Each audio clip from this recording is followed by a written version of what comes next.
Please comment where you are watching in the world. Please share your horror stories via our email or subreddit in the description. Thank you. I remember the first time I had matched with Alex. It was a quiet Friday evening, and I was scrolling through Tinder with a glass of red wine in hand, half distracted by a rerun of Parks and Recreation playing in the background I was watching. His profile stopped me mid-swipe. There was something energetic about him, clean-cut, warm brown eyes, a great smile and facial hair, win-win for me. His photos seemed authentic too.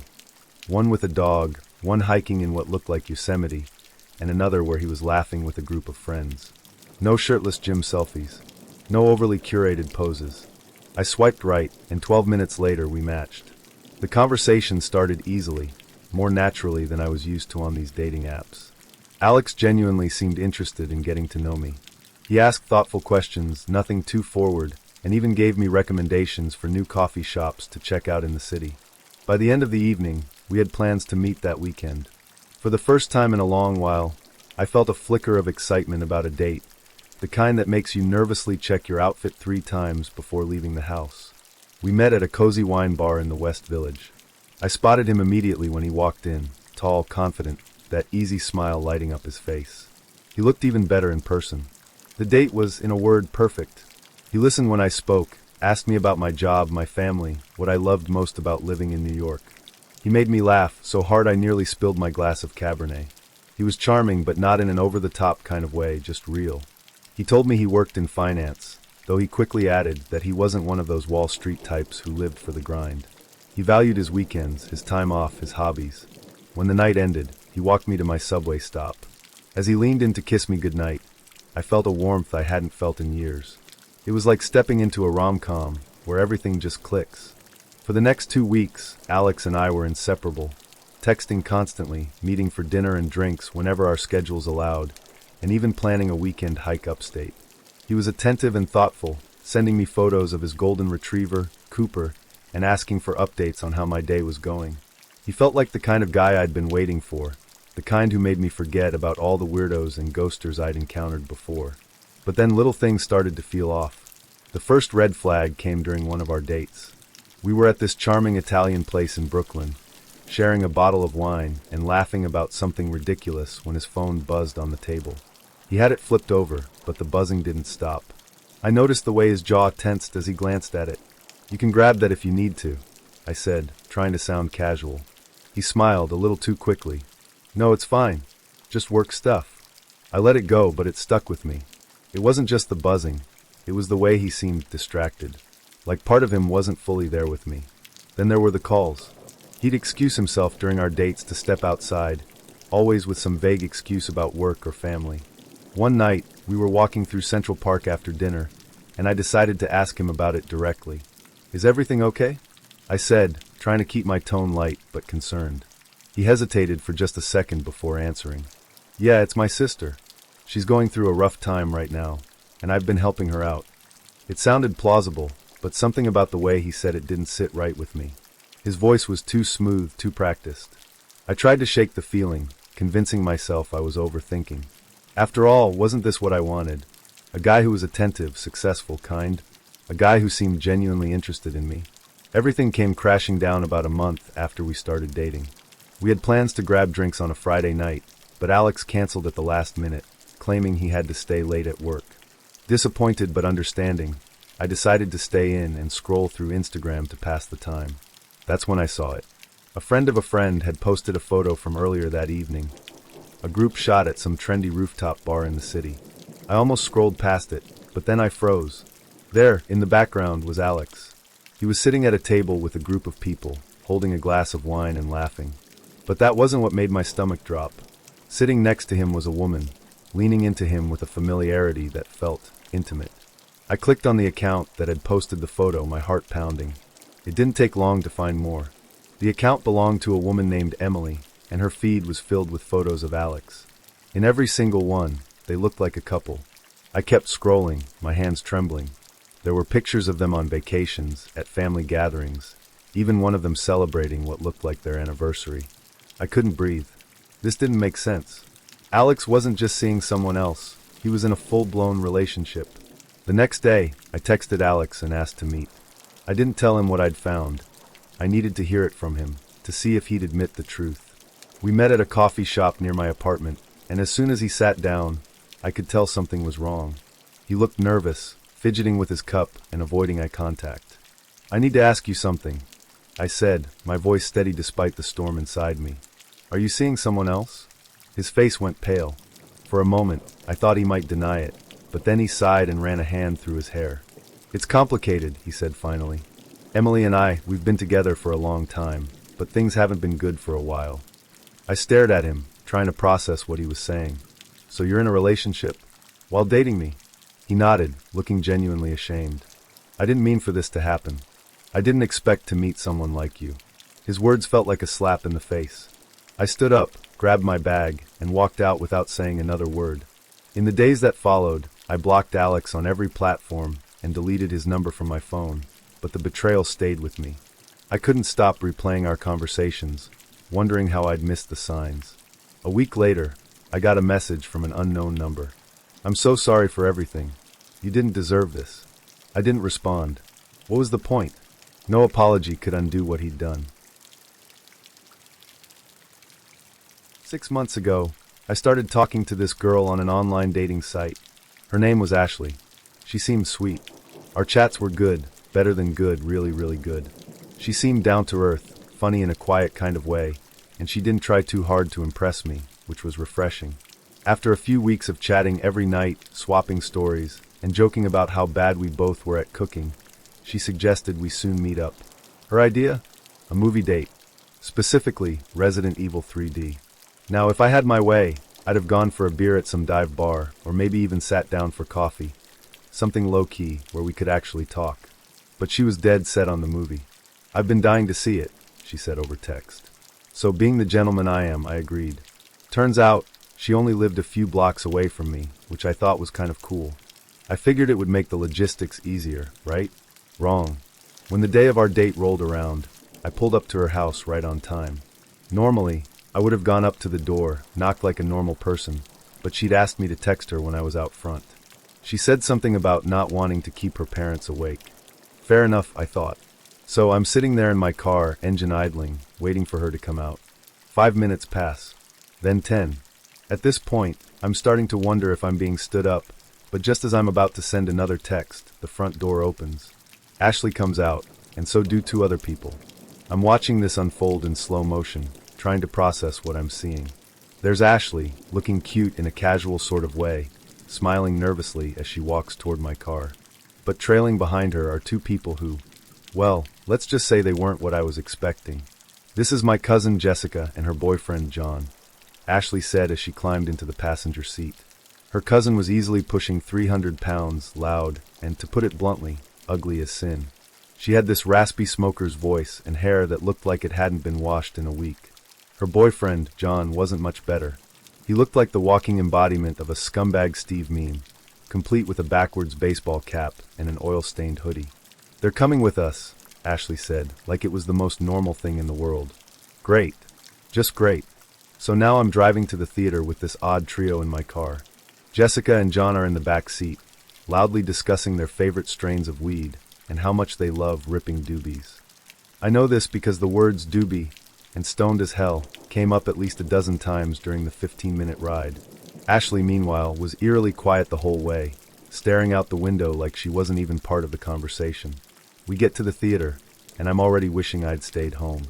But I figure, okay, maybe the movie will salvage this disaster of a night. Spoiler, it didn't. The previews start, and Jessica and John are practically drooling over the Saw 3D trailer, going on and on about how badass it looks. Then the actual movie begins, and 20 minutes in, Jessica starts complaining that the 3D is giving her a headache. She makes this huge scene, flailing her arms and breathing like she's about to pass out, and then proceeds to leave the theater. And come back, and leave again. This happens at least 5 times. She's stomping up and down the aisle, her heavy boots echoing through the theater, and every time she passes by, she lets out this loud, exaggerated sigh. I keep glancing over at Ashley, hoping she'll notice how mortified I am, but she just shrinks further into her seat, like she wishes she were anywhere else. When the movie finally ends, I'm ready to bolt. But of course, the chaos isn't over yet. As we step outside, Jessica and John plop down on a bench, light up a cigarette, and start dry humping each other in full view of everyone. I kid you not, she's grinding on him while calling him hubby and saying things like, "Oh, you're gonna get it later." Ashley looks apologetic, but she doesn't say a word. Fast forward 30 minutes, and I'm dropping them all off at Ashley's house. I mumble a quick goodnight, and as soon as they're out of the car, I'm peeling out of there like my life depends on it. Now, this should have been the end of the story. A bad date, a funny anecdote to tell my friends over a beer. But no. Halfway home, my phone rings. It's Ashley. "Hey," she says. "Do you want to come back and hang out for a bit?" Every fiber of my being is screaming, say no. Go home. Forget this ever happened. But for some stupid reason, maybe curiosity or boredom, I agree. I figure, hey, maybe this will make for an even better story one day. I turn around and head back to her house. As I walk in, I realize why she'd asked me to wait in the car earlier. The place is a disaster. I'm not talking about a little clutter or some dishes in the sink. This was full-on hoarder's level. There's trash everywhere. Empty takeout containers, piles of newspapers, random junk stacked chest-high in every corner. The air smells like a mix of old food and wet carpet, and I have to actively stop myself from gagging. "Sorry about the mess," Ashley says sheepishly. "It's fine," I lie. Her cousin and John, of course, live in the basement, which explains a lot. I ask where the bathroom is because, after the giant soda I had at the theater, I'm about to burst. "Oh, it's down the hall," she says. I make my way to the bathroom, flick on the light, and immediately regret it. The toilet is... I don't even know how to describe it. There's piss and shit everywhere, on the seat, on the tank, even on the floor around it. It's like no one has cleaned it since the Clinton administration. I do my business as quickly as possible, flush with my foot, and use my elbows to open the door. No way am I touching anything in that house. When I get back to the living room, I sit down on the couch, which is somehow the cleanest thing in the house, and try to focus on the 2 cats lounging nearby. They're cute, at least, and I figure if I just pet them and zone out, I can survive this nightmare. Meanwhile, Jessica and John are in the corner, having the most revolting conversation I've ever overheard. "Oh, you're gonna be my hubby," Jessica coos, loud enough for the whole room to hear. "Yeah, baby, I'm gonna ***** you so hard," John replies, grinning like an idiot. I glance at Ashley, hoping she's as grossed out as I am, but she just stares at the TV, pretending not to hear.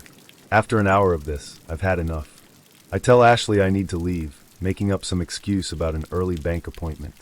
She walks me to the front door, and as I'm saying goodbye, something catches my eye. The garbage in the living room starts to move. At first, I think I'm imagining it, but then I see them, cats. At least 10 of them, all different colors and sizes, emerging from the piles of trash like some kind of feline apocalypse. I get out of there as fast as I can and don't look back. For 6 months, I don't hear from Ashley. I figure she got the hint, and honestly, I'm relieved. Then, out of nowhere, she messages me on MSN. "Hey, how've you been?" she writes. I debate whether to respond, but ultimately decide to be polite. "I'm good. How about you?" "I have some exciting news," she says. "Oh yeah? What's that?" "I'm getting married." I stare at the screen, not sure what to say. "Wow, congrats. Who's the lucky guy?" "John," she replies. I blink, my stomach sinking. "John, as in the guy we went to the movies with." "Yep." I went on a date a few weeks back with a woman I'd been chatting with on a dating app for a while. Her name was Laura from New York. At first, she seemed great, funny, smart, and attractive. We exchanged messages for a couple of weeks, and everything felt easy, playful, like we were hitting it off. By the time we decided to meet in person, I'd convinced myself this could actually go somewhere. I wanted to make a good impression, so I decided to go all out. I booked us gold-class movie tickets. You know, the fancy ones with the reclining chairs and waitstaff that bring you drinks during the movie. I figured it would be a nice way to show her I wasn't just another guy taking her to a chain restaurant or a dive bar. I even made dinner reservations beforehand at a trendy little restaurant I'd heard good things about. I was excited. Nervous, but excited. Dinner first, then the movie, that was the plan. I got to the restaurant early, wanting to make sure I wasn't the guy who kept her waiting. I even found a good parking spot right out front, which felt like a small victory in itself. I texted her to let her know I'd arrived and settled in to wait. And wait. She showed up 30 minutes late, storming into the restaurant like a hurricane. No apology, no explanation. Just anger. "I couldn't find a parking spot anywhere," she snapped. glaring at me like I'd personally conspired to fill every parking space within a mile radius. I blinked, caught off guard. Sorry to hear that," I said, trying to keep things light. "At least you made it." She rolled her eyes. "Barely." By this point, dinner was out of the question. The movie was starting soon, and neither of us had time to sit down and eat. "Are you hungry?" I asked, hoping maybe we could grab something quick to go. "No," she said flatly. "Okay," I said. "Neither am I. Let's just head to the theater, then." Apparently, this was also the wrong thing to say. As we walked to the car, she muttered something about how I should have insisted we get dinner. I couldn't quite wrap my head around it. She'd just told me she wasn't hungry, and neither was I. What was I supposed to do? Drag her into a restaurant and force-feed her?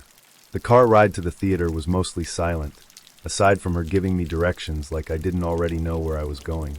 I tried to make conversation, asked her about her day, complimented her on her outfit, but everything I said seemed to annoy her. She barely looked at me, staring out the window like she wished she were anywhere else.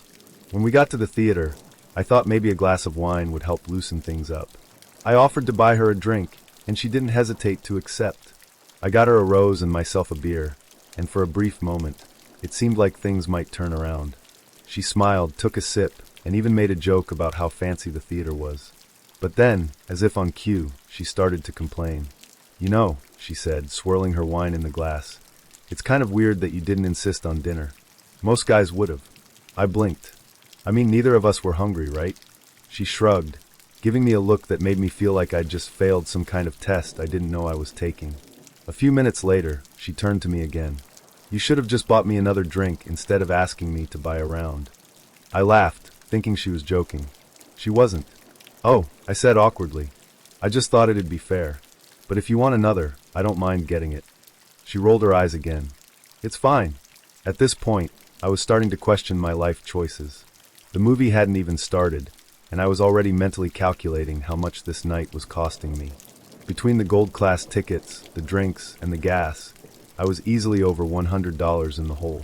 We finally took our seats, and I figured at the very least, I'd get to enjoy the movie. Wrong again.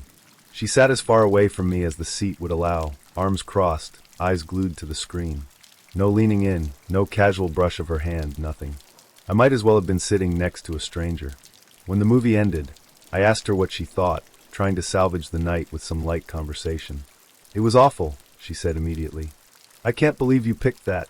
I stared at her, stunned. "It's just a movie," I said, trying not to let my frustration show. "Yeah, but it was boring. You should have picked something better." At this point, I was done. Done trying, done caring, done pretending this was anything other than a complete disaster. But I wasn't raised to be rude, so I offered to drive her back to her car. The ride was silent, aside from her occasional sighs of annoyance. When we pulled into the parking lot, I could see her car parked near the back, an expensive-looking SUV that probably cost more than my annual salary. "Is this you?"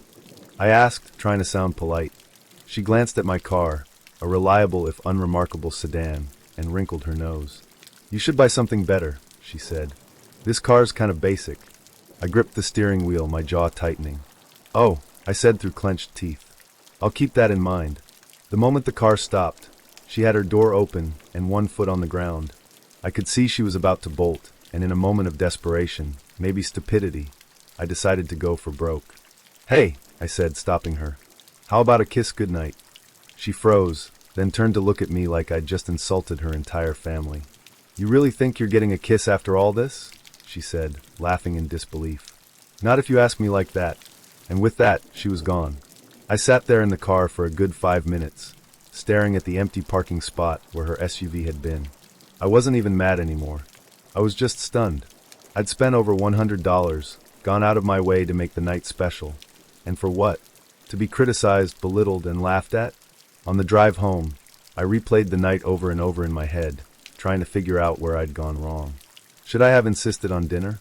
Picked a better movie? Bought her another drink without asking? Or was this just one of those situations where no matter what I did, it wouldn't have been enough? By the time I got home, I'd made peace with it. Sometimes, no matter how much effort you put in, things just don't work out. People can look great on paper, or in a dating app profile, but that doesn't mean they're worth your time. I deleted her number that night. I spent a year of my life wrapped up in thoughts of this girl, Emily. She worked at a bar near my place, and I can't even tell you how many nights I'd casually stop by with friends, pretending I just needed a drink, but really, I was just hoping to see her in her glory. She was funny, cute, intelligent, and had this playful way of flirting that made it impossible for me not to fall for her. I wasn't exactly subtle about my feelings. Over the course of a year, I asked her out multiple times. But every time, she'd brush it off with something like, "Oh, I'm not looking for anything serious right now," or "Dating feels like too much pressure." And every time, I'd tell myself to let it go, to move on, but then she'd give me one of those smiles or make some flirty comment, and I'd be right back where I started, head over heels for someone who clearly wasn't interested in me the same way. Then one night, everything felt different. We had made plans to meet up after her shift, and even though it was late, well past midnight, I didn't care. I would have waited all night for her if I had to. We ended up at this little dive bar not far from her place, just the two of us. It was one of those nights where everything clicks. We were laughing, talking about everything and nothing, and for the first time, I felt like maybe, just maybe, she was starting to feel the same way about me. People kept coming up to us, saying things like, "You two make such a cute couple," or "How long have you been together?" She always laughed it off, but I couldn't help noticing the way she didn't correct them. When I walked her home that night, my heart was pounding. I didn't want the night to end, but I also didn't want to push my luck. So I said goodnight, gave her a quick hug, and texted her as soon as I got home. "Do you want to go on a date with me next week?" I spent the next few minutes staring at my phone, waiting for her to reply. When the little typing bubble finally popped up, I held my breath. Yes, smiley face. I couldn't believe it. After a year of chasing after her, she'd finally said yes. I felt this massive wave of relief, like everything I'd been hoping for was finally falling into place. I went to bed that night feeling like I was on top of the world. The day of the date, I was nervous but excited. I'd picked out a nice spot for dinner, somewhere casual but still special enough to make it clear that this wasn't just two friends hanging out. I spent way too long debating what to wear, pacing around my apartment, checking the time every 5 minutes. A few hours before we were supposed to meet, she texted me. "Hey, I'm so sorry, but I just got called into work. They're short-staffed, and I really need the money. Rain check." My heart sank, but I told myself it wasn't a big deal. She was a student, and I knew how important it was for her to pick up shifts whenever she could. I texted back, telling her I understood and that it was no problem.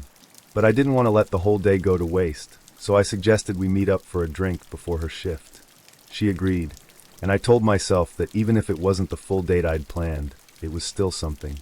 We met at a little bar near her work, the kind of place where the music's not too loud and you can actually have a conversation. She looked great, as always, and for a moment, I forgot about how disappointed I'd been earlier. I was trying to keep things light, joking around like I always did, and at one point, I said something like, "So, how are you going to make this up to me?" She tilted her head, confused. "Make what up to you?" "The date," I said, grinning. "How are you going to make up for canceling on me?" Her face went blank. "What date?" I stared at her, sure I must have misheard. "The date we were supposed to go on tonight," I said slowly, pulling out my phone and showing her our text exchange. She leaned over, squinting at the screen, and then laughed. "Oh, I thought you just meant, like, grabbing drinks sometime. I didn't realize you meant an actual date." Her words hit me like a punch to the gut. I couldn't believe what I was hearing. I'd literally asked her, "Do you want to go on a date with me?" There was no way to misinterpret that, no way to twist it into something casual. I felt my stomach drop. All the excitement, all the hope I'd been carrying around for the past week, just evaporated. She must have noticed the change in my expression because she tried to laugh it off, saying something about how she didn't mean to hurt my feelings. But by that point, I was already shutting down. I barely said another word for the rest of the time we were there. When it was time for her to head to work, I walked her to the bar where she worked, said a quick goodbye, and left. I didn't text her that night, or the next day, or the day after that. I couldn't. Every time I thought about her, I felt this wave of anger and embarrassment wash over me. Over the next few weeks, I tried to move on. I deleted our messages, unfollowed her on social media, and did everything I could to avoid running into her. It wasn't easy. She worked at a bar I used to go to all the time, and we had a lot of mutual friends. But I knew I couldn't keep putting myself in situations where I'd have to see her. Then, a few months later, she found a new way to twist the knife. A friend of mine was out at the bar where she worked, and apparently, she'd struck up a conversation with him.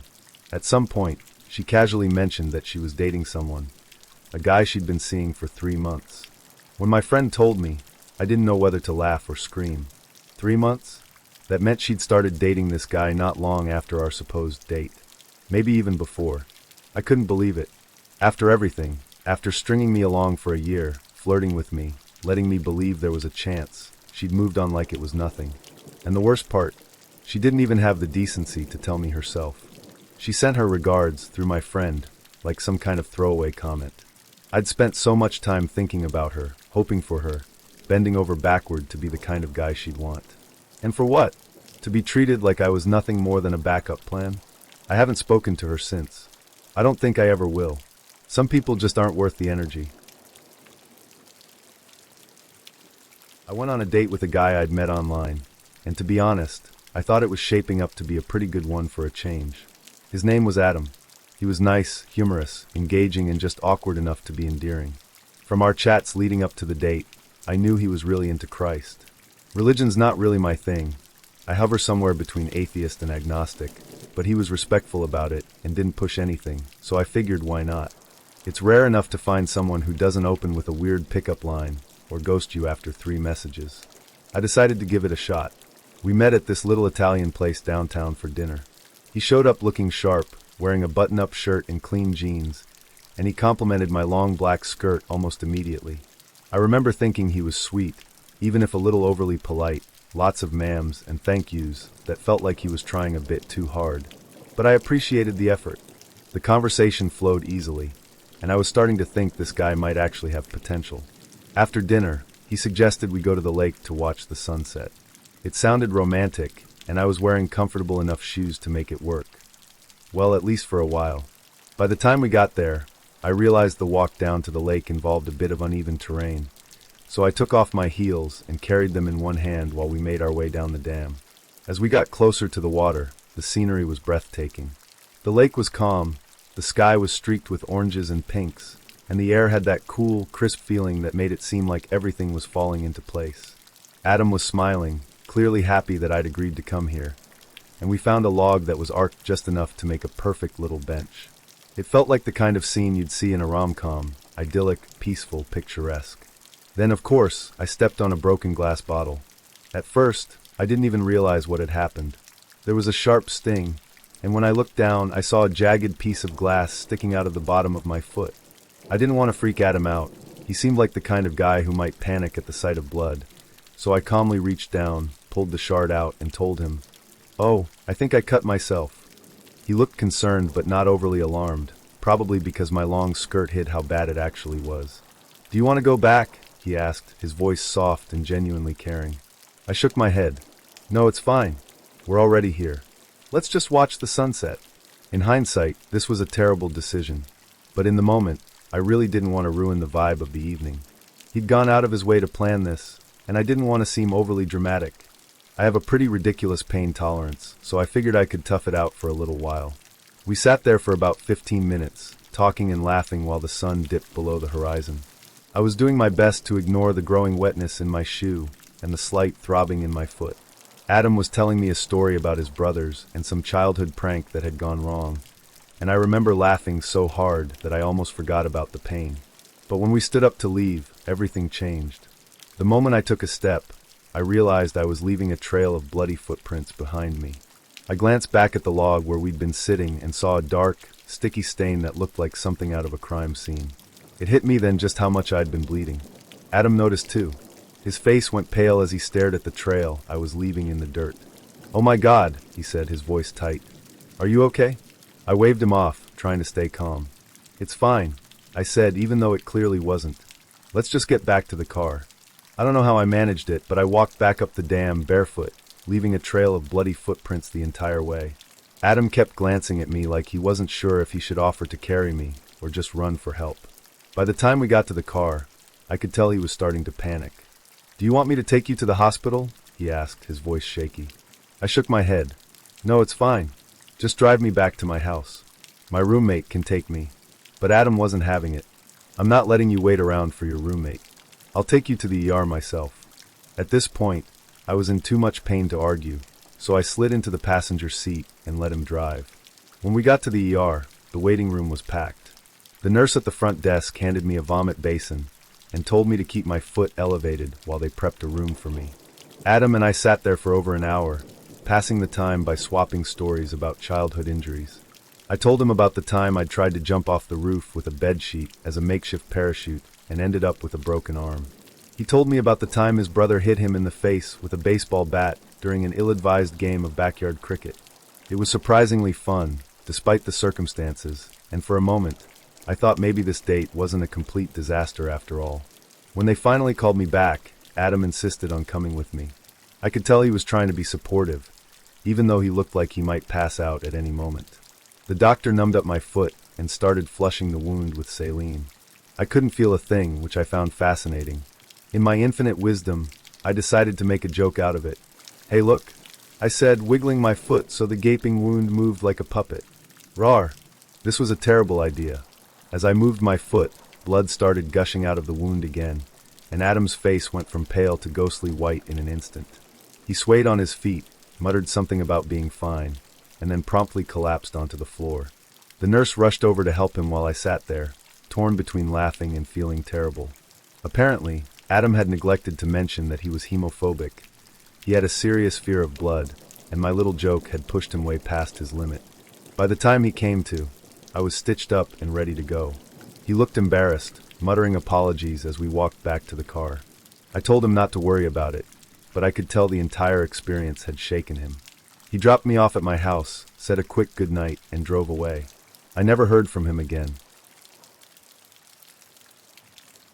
OkCupid date in a major metropolitan area. The young woman was 25, college graduate, attractive in her photos, and apparently keen on getting together after a bit of correspondence. Super. We arranged to meet for sushi. She showed up, a good deal more portly and pimply than I had expected, with two of her friends, another couple, male and female, in tow. She explained, "Oh, they just wanted to come into the city with me." Within the first minute, the date was awkward and off-putting, but the friends quickly separated from us, and I figured things would at least progress pleasantly. As we walked toward the restaurant that we had agreed upon, she suggested going somewhere else. Fine, no big deal. We sat down, had our orders taken, and waited. Within 5 minutes, her two friends entered and took a nearby table. Bizarre, but whatever. Dinner conversation mostly consisted of her regurgitating marketing jargon, while attempting to regale me with tales about working at an Apple store. I'm a political consultant by trade, so I wasn't exactly enthralled by the delicate science of being a floor salesperson for MacBooks. We finished eating, and her friends joined us at our table. The female friend, who was absurdly more attractive and far less portly/pimply than my date, informed us that there was a shop she wanted to check out before leaving the city. I was invited to come along. It turns out to be a store that specialized in bondage and fetish material, particularly latex. For my part, I was wearing a Brooks Brothers button-up and a pair of khakis. After listening to the incredibly overweight female shopkeeper pontificate on the pleasures of constriction and sweating, my wholly unattractive date, with whom I had never discussed sex and in whom I had no sexual interest, inquired, "So, are you into role-playing?" At this point, I, like a rape victim, was thoroughly dissociated from the situation. I only managed to blurt out, "Do I look like I'm into role-playing?"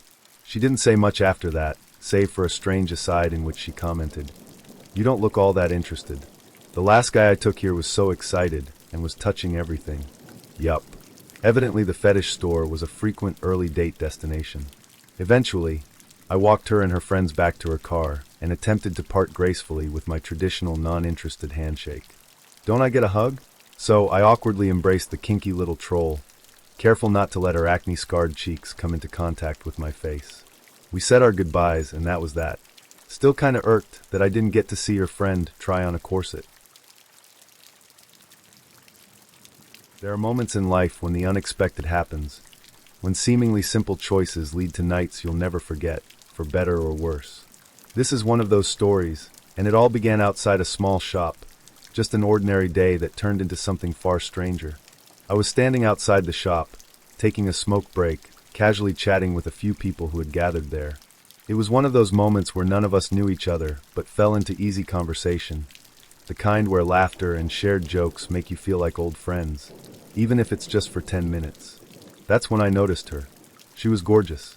Her laughter was infectious. Her eyes had a spark, a kind of playful curiosity, and she had this confident way of speaking that made you feel like she was completely at ease. I couldn't help but watch her as we all stood around talking. She was holding a cigarette in one hand, gesturing animatedly with the other, and every now and then, she'd glance at me in that way that makes you wonder if she knows you're looking. At some point, the group began to thin out. People headed off to wherever they needed to be, and soon it was just me, her, and a lingering conversation that felt like it could keep going forever. We started talking one-on-one, and it turned out we had a lot in common. She had a sharp wit and a way of talking that made me want to keep the conversation going. So before we parted ways, I worked up the courage to ask for her number. To my surprise and relief, she gave it to me. Over the next week or so, we texted back and forth. Just casual banter that starts to build familiarity.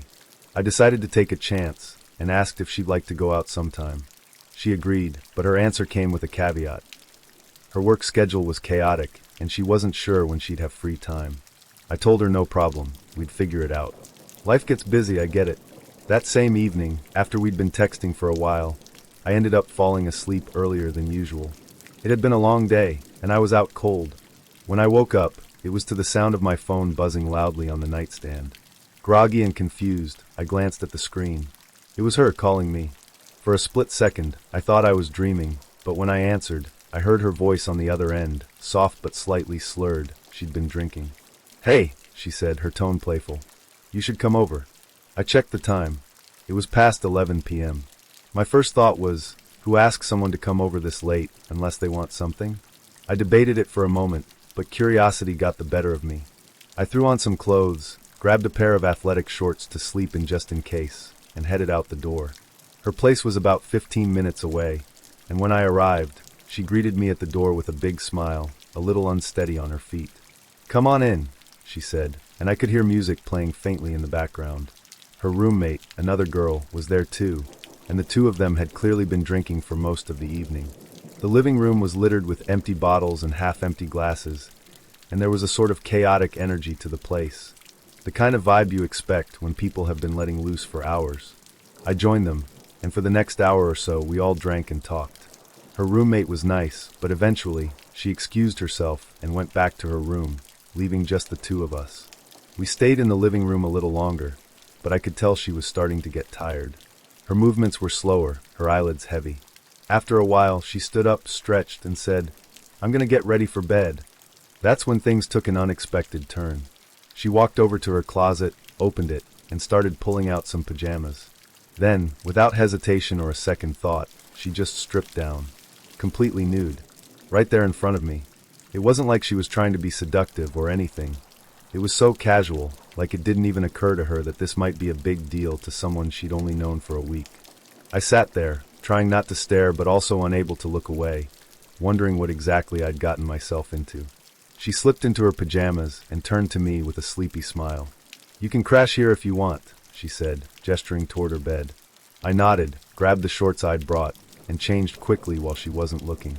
We climbed into bed, and for a moment, I thought maybe this was heading in the direction I'd assumed earlier. I tried to make a move, nothing too aggressive, just testing the waters, but she stopped me gently. "I just really want to sleep," she said, her voice soft and a little apologetic. I was confused, but I didn't push it. If sleep was all she wanted, then fine. Honestly, there's something kind of nice about just lying next to someone, sharing that quiet intimacy without any expectations. So I settled in, and we both tried to sleep. But sleep didn't come easily. She tossed and turned for hours, shifting restlessly beside me. Every time I started to drift off, she'd move again, waking me up. After a while, I sat up and asked, "Are you okay?" She nodded but didn't say much. Instead, she sat up too, rubbing her head as if trying to shake off a headache. I thought maybe the alcohol was catching up to her, so I reached out and rubbed her back, trying to soothe her. Then, without warning, she swung her legs over the side of the bed and crawled onto the floor. What happened next felt like something out of a horror movie. She got onto her hands and knees and crawled to the middle of the room, where she sat back on her heels and started rocking back and forth. I watched, half concerned and half terrified, unsure of what to do. It was like she was in some kind of trance. Then, out of nowhere, she grabbed something off the floor, some random piece of clothing, and stuffed it between her legs. She stayed like that for another minute or two, completely still, before finally crawling back into bed as if nothing had happened. After that, she stopped tossing and turning. She fell asleep almost immediately, and the room was finally quiet. I lay awake for a long time, trying to process what I'd just witnessed. Part of me wanted to wake her up and ask if she was okay, but I didn't. Instead, I eventually drifted off, the strange events of the night replaying in my mind.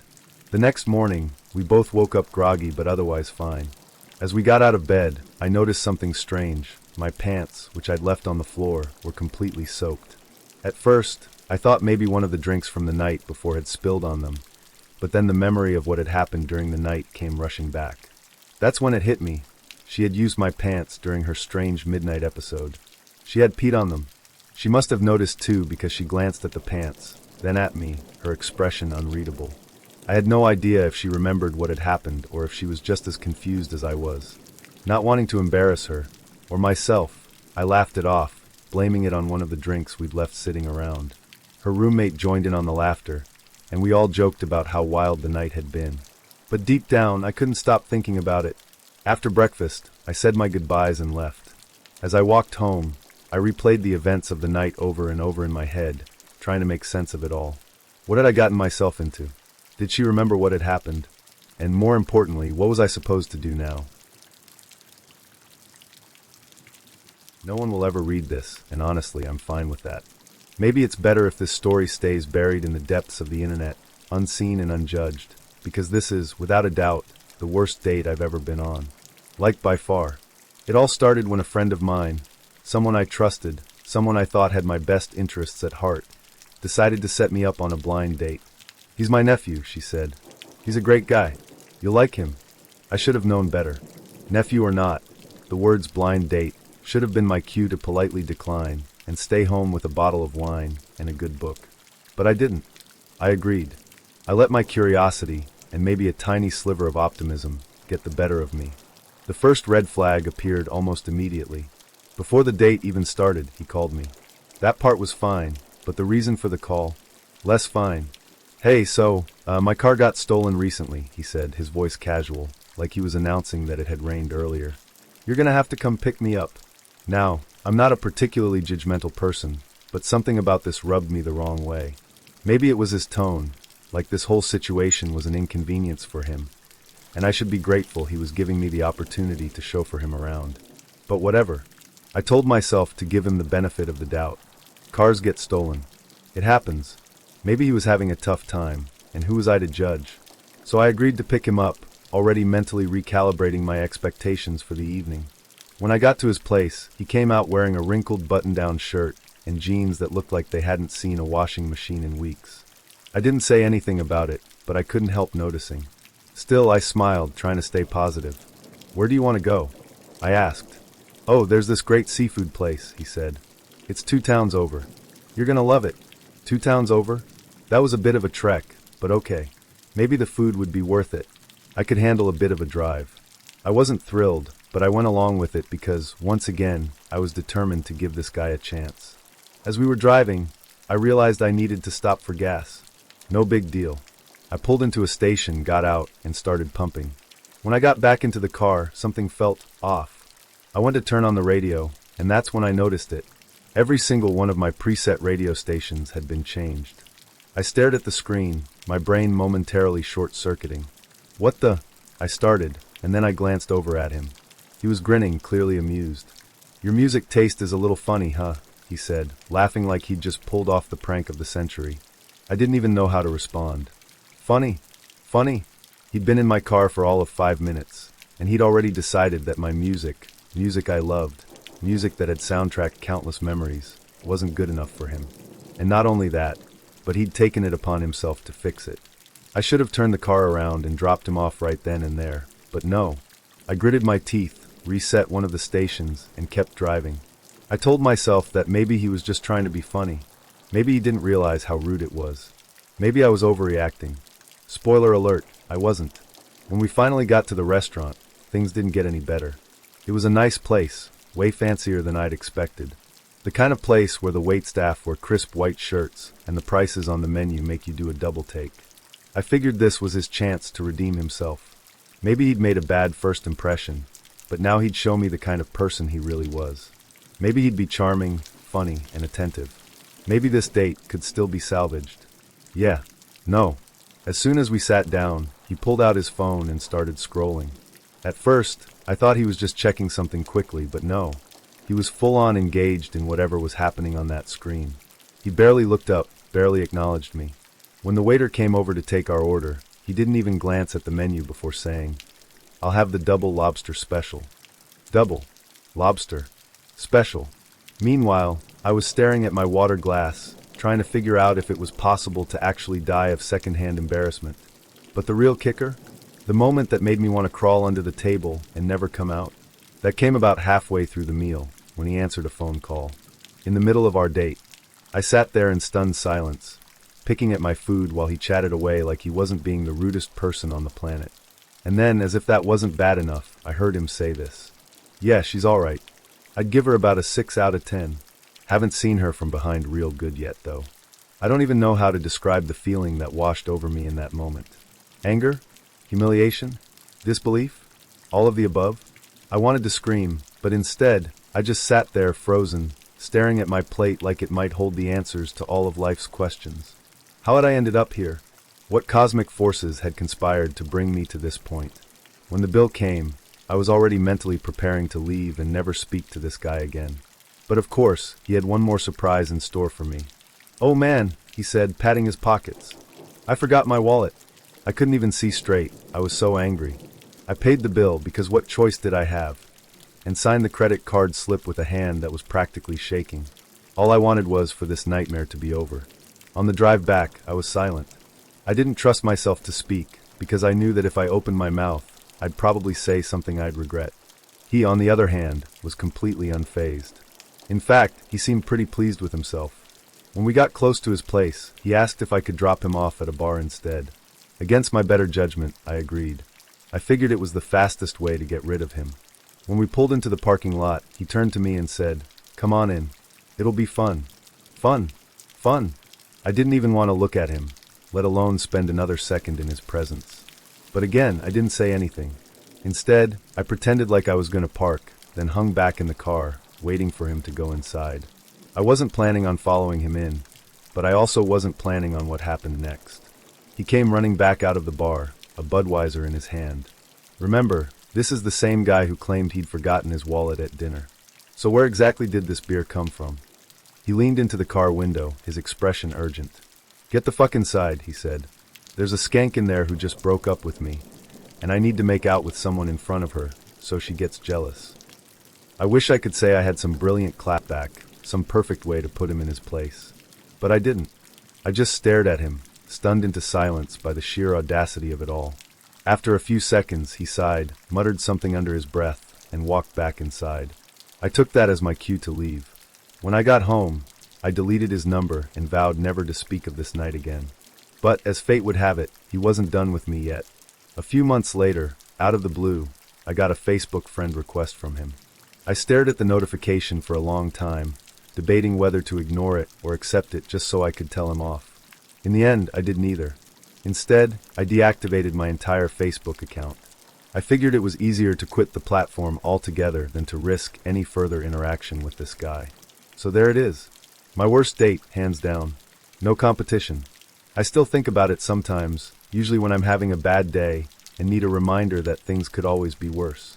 At least I'm not sitting in a seafood restaurant, listening to some guy rate me on a scale of 1 to 10 while he orders double lobsters and forgets his wallet. At least I'm not driving someone to a bar so they can make their ex jealous. And to my friend, the one who set me up on this disaster of a date, I forgive you. But please, for the love of all that is good and holy, never, ever try to set me up again. So a friend of mine, one of those friends who you think has good intentions but actually might just secretly hate you, decides to set me up on a blind date. "Oh, you'll love him," she says. "He's my nephew. He's a great guy, super chill." Now, I should have known better. The words blind date alone should have sent me running for the hills. But for some reason, I figured, what's the worst that could happen? Let me just say, I was a fool. A naive, trusting fool. It all started with a phone call. He calls me, which, okay, fine, that's normal. But the reason for the call, that's where things start to go south. Hey, so my car got stolen, he says, as casually as if he were telling me the weather forecast. You're gonna have to pick me up. Now, I don't know about you, but if I'm meeting someone for the very first time, I'm maybe trying to make a good impression. You know, not start things off by making them my unpaid Uber driver. But against my better judgment, I agree to pick him up. I tell myself, cars get stolen. It's not his fault. Maybe he's having a rough time. Spoiler alert, this was the beginning of me making way too many excuses for this guy. So I drive over to his place, and when he comes out, I'm not exactly blown away. He's wearing a wrinkled button-down that looks like it came out of someone's laundry pile, and jeans that might have been alive longer than I have. But hey, I'm not shallow. I'm here for the conversation, right? I ask him where he wants to go, and he suggests this fancy seafood place 2 towns over. 2 towns over, mind you. Not the cute little diner down the street, not the casual burger joint around the corner. No, we're talking a full-on seafood extravaganza, the kind of place where lobster is listed as market price, and you have to take out a small loan just to order an appetizer. But whatever, I'm trying to be optimistic. On the way there, I realize I need to stop for gas. I pull into a station, hop out, and start pumping. When I get back into the car, something feels off. I go to turn on the radio, and that's when I notice all of my presets. Every single one has been changed. I just kind of sit there for a second, staring at the screen, trying to process what I'm seeing. Oh yeah, he says, laughing. Your music taste is a little funny, huh? So I changed them for you. He changed my radio presets without asking, without even mentioning it, like I'm some kind of musical charity case in need of his intervention. At this point, I should have turned the car around and dropped him off back at his place, but no. I decided to soldier on, because apparently I have the self-respect of a wet paper towel. We finally get to the restaurant, and things somehow manage to get worse. As soon as we sit down, he pulls out his phone and starts scrolling. Not a quick glance, not a let me check this really fast, sorry about that. No, this man is full-on absorbed in whatever nonsense is happening on his screen. Meanwhile, I'm sitting there, staring at the menu, wondering if it's possible to eat my weight in shrimp cocktail just to get through the night. When the waiter comes over, he doesn't even look at the menu. I'll have the double lobster special, he says, like he's a Rockefeller and not someone whose car allegedly got stolen. I order something small, mostly because I'm too annoyed to enjoy food, and I figure I'll grab something on the way home after I drop this clown off. If only I'd known how much worse things were about to get. At some point during the meal, he gets a phone call, and instead of ignoring it, like any decent human being would do while on a date, he answers it. I'm sitting there, dumbfounded, while he chats away like I'm not even there. And then, just when I think it can't get any worse, he says this. Yeah, she's alright. I'd give her about a 6 out of 10. Haven't seen her from behind real good yet, though. I don't know if I've ever been so close to committing a crime. I wanted to flip the table, throw my drink in his face, and walk out, but instead, I just sat there frozen, trying to process what I'd just heard. Was this real life? Was I being punked? Where were the cameras? The bill comes, and I'm already planning my escape when he hits me with, "Oh man, I forgot my wallet." Of course he did. Of course. Because why wouldn't he? At this point, I'm so angry, I can barely see straight. I pay the bill, because what else am I supposed to do? And sign the credit card slip with a hand that's visibly shaking. I'm not sure if it's from rage or humiliation, or some unholy combination of the two. On the drive back, I'm dead silent. I don't trust myself to speak, because I know that if I open my mouth, it's all going to come pouring out, and I'll say something that'll make the situation even worse. He, on the other hand, is completely unfazed.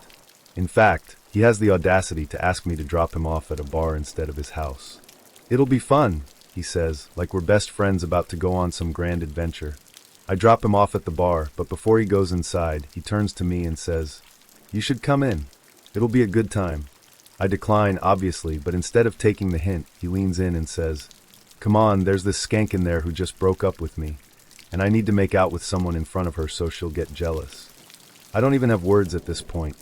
I just stare at him, blinking, like he's speaking a language I don't understand. Eventually, he sighs, mutters something under his breath, and goes inside. I wait just long enough to make sure he's not coming back out, and then I floor it out of there like my life depends on it. You'd think that would be the end of the story, but no. A few months later, I get a friend request from him on Facebook. I stared at the notification for a good 5 minutes, debating whether to ignore it or accept it just so I could tell him off. In the end, I did neither. Instead, I deactivated my entire Facebook account. I figured it was easier to quit social media altogether than to risk any further interaction with this guy. So yeah, that's my worst date. The kind of experience that makes you question every decision you've ever made and every person who's ever told you, "Oh, you'll love him." To my friend who set this up, I'm still not sure if you were trying to sabotage my life or if you genuinely thought this would work out. But either way, I forgive you. Just never do this to me again. This story reminded me of one of the weirdest and most unsettling experiences I've ever had while dating. At the time, I was firmly in my bad decisions era, when my standards were lower than my self-esteem, and I thought saying no thanks to anyone who showed interest in me was somehow rude. Spoiler, it's not. But back then, I didn't know better, and this particular experience taught me a lot about trusting my gut, and about dodging machetes. So I met this guy. He seemed normal enough at first, at least by my already questionable standards. He wasn't charming per se, but he had that kind of scrappy bad boy vibe that made me think, oh, he's probably misunderstood. Let me just pause right here and say, ladies, if you ever find yourself describing a man as misunderstood, run. Anyway, we'd gone out a few times and things were fine. Not great, not terrible, just fine. One night, he invited me over to his place, and for some reason, I said yes. Now, I should have known I was in for some nonsense the second I walked into his apartment. The first thing that hit me was the smell, this overwhelming mix of weed, stale takeout, and something I couldn't quite put my finger on, but could only describe as bad decisions. The second thing that hit me was his roommate, who he introduced as Cowboy. Now, Cowboy was at least 60 years old, had a wiry, unkempt beard, and looked like he'd stepped out of a low-budget western, where the main plot is that everyone's on drugs. Cowboy didn't say much at first. He just nodded at me, squinted like he was trying to figure out if he'd seen me before, and then went back to whatever he was doing, which, from what I could tell, was sitting on the couch sharpening a knife. I tried to act like this was totally normal because, again, bad decisions era. Meanwhile, the guy I was there to see, let's call him loser number 47 because that feels appropriate, was acting like none of this was weird. He offered me a drink, which I declined because I didn't trust anything that came out of that kitchen, and then he said, "Hey, let me show you something." Now, when a man says, "Let me show you something," in a tone that's equal parts excitement and secrecy, it's never good. But did I leave? No. Did I politely decline? Also no. I sat there like a fool and said, "Sure." He grabbed this enormous cardboard box from the corner of the room and plopped it down on the coffee table in front of us. When he opened it, I couldn't believe what I was looking at. The thing was packed, like bursting at the seams, with huge bags of weed. I don't mean a little stash for personal use. I mean distribution levels of weed. This was a DEA raid waiting to happen. As I sat there, trying to process what I was looking at, he started pulling out the bags and laying them across the table, like he was showing off his prized collection. Then he looked at me and said, "All right, so here's how you sell it." Excuse me? He proceeded to give me a full tutorial on how to package, price, and distribute weed. I'm talking step-by-step instructions, complete with tips on maximizing profit margins and avoiding getting caught. It was like watching a very illegal episode of Shark Tank. Cowboy occasionally chimed in with his own expert advice, which mostly consisted of grunts and vague mutterings about the good old days. At one point, Cowboy actually got up, walked over to the window, and peered outside like he was on lookout, which did absolutely nothing to calm my nerves. I should have left right then and there. I should have stood up, said, "You know what, I just remembered I have to go wash my hair," and bolted. But no, I stayed, because apparently my survival instincts were taking a nap that day. Then came the knock at the door. It wasn't a polite knock either. It was loud and aggressive, the kind of knock that says, "I'm not here to sell you Girl Scout cookies." My heart stopped. Cowboy froze mid-grunt. Loser number 47, however, acted like this was totally normal. Without batting an eye, he got up, walked over to the wall, and grabbed a machete that was hanging there by a rope. Yes, a machete. Just casually hanging on the wall, like it was part of the decor. He opened the door with the machete in hand, blade first, like some kind of deranged pirate. I couldn't see who was on the other side, but I could hear them muttering, and it didn't sound friendly. They talked for a couple of minutes. Well, talked is a generous way to describe it. And then he shut the door, came back inside, and put the machete back on the wall like nothing had happened. At this point, I was ready to sprint out of there and never look back. I didn't even care if I left my purse behind. I was already mentally composing the 911 call I'd make once I got to safety. But before I could make my escape, loser number 47 turned to me and said, "Hey, you ever shoot a gun?" I just stared at him, trying to figure out if he was serious. "We should go out to the woods and shoot some shit," he said. "It's fun. You'll love it." Now, I don't know if it was the way he said it or the fact that Cowboy was still lurking in the corner sharpening his knife, but my brain immediately jumped to the worst possible conclusion. "Shoot some shit? You mean me?" I politely declined, muttering something about having an early day tomorrow, and stood up to leave. "Oh, come on," he said, flashing me a grin that I'm sure he thought was charming, but actually made me want to vomit. "You'll be safe with me." Safe? With the guy who just answered the door with a machete. I mumbled something about needing to get home, and practically ran out of there. I didn't even wait for him to walk me to my car.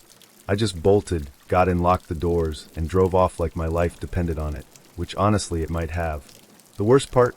I didn't even break things off with him right away. I don't know if it was fear, stupidity, or some combination of both, but I kept seeing him for a little while longer. Every time I went over to his place, Cowboy was there, lurking in the background like some kind of chaotic spirit animal. Eventually, loser number 47 got arrested for, wait for it, drug possession with intent to distribute. Shocking, I know. I'd like to say I was surprised, but honestly, I was just relieved. At least now I had a solid excuse to never see him again. Looking back, I don't know what I was thinking. Maybe it was the fact that I'd been single for too long. Maybe it was the fact that I went to an all-women's college, and my ability to judge men was severely underdeveloped. Whatever the reason, I learned a valuable lesson that day. If a guy has a machete hanging on his wall and a roommate named Cowboy, run. Don't make excuses. Don't stick around to see how things play out. Just run. To this day, I can't walk past a machete or smell weed without thinking about that night. It's a reminder of just how far I've come, and just how low my standards used to be.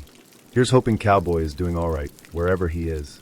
And as for loser number 47, well, I'm sure he's in prison now, probably trying to teach someone else how to maximize profits. Good riddance. I thought this date was going to be simple, normal, just an easy evening with a guy I'd been chatting with for a week. Tom and I matched on Hinge, and he seemed promising. He worked as a graphic designer out in Brooklyn, and I was living in a studio apartment in the East Village, so meeting somewhere central felt like a no-brainer. We agreed on dinner at L'Artusi in the West Village, a spot I'd been to once before and loved. The food was great, the vibe was cozy, and it wasn't too stuffy, perfect for a first date. I was cautiously optimistic. I mean, I wasn't ready to start planning a wedding or anything, but he seemed like a decent guy. Decent is rare these days. I spent a little extra time getting ready, curled my hair, picked out a black dress that was flirty but not trying too hard, and even traded my usual sneakers for a pair of low heels. For me, that's effort. I left early, because the last thing I wanted was to be one of those people rushing in all sweaty and apologizing for being late.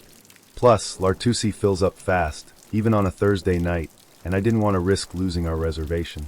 When I arrived at the restaurant, I spotted Tom standing outside. He was tall, a little lanky, wearing a button-up shirt and jeans. He looked like his photos, which was already a win. But then I noticed he wasn't alone. Standing next to him, holding an oversized Louis Vuitton purse, and looking like she was about to tell me all about her garden club, was an older woman. She had to be in her 50s, short, curly hair, floral blouse, sensible flats. My first thought was, oh, maybe that's his aunt or someone dropping something off. But she wasn't just passing by. She was standing next to him, smiling warmly, like she'd been waiting for me too. As I walked closer, I gave Tom a polite wave and glanced at the woman, still trying to make sense of the situation. And then, without a hint of awkwardness, Tom said, "Hey Emma, so glad you could make it. This is my mom, Carol." I swear to God, my brain short-circuited. His mom, on a first date? I stood there frozen for a second, trying to figure out if this was some kind of elaborate joke. Maybe he was pranking me, or testing me. Surely no one in their right mind would bring their mother to a first date at a trendy West Village restaurant. Right? I forced a smile, because what else was I supposed to do? "Oh, hi," I said, glancing between them, my voice betraying how utterly confused I was. Carol beamed at me and reached out to shake my hand. "It's so nice to meet you." Tom's told me so much about you. I almost said, funny he didn't mention you. But I bit my tongue. I was still hoping there was some kind of explanation for this. Maybe she was just here to say hi, and then leave. Maybe she happened to be in the neighborhood, and wanted to meet me for 5 minutes. Surely, she wasn't staying for the whole date. Spoiler, she was staying for the whole date. Tom held the door open, and the three of us walked inside. The hostess looked as confused as I felt when Tom said, "Table for 3. She led us to a corner table, and I sat down, still in disbelief that I was about to have dinner with my date's mom.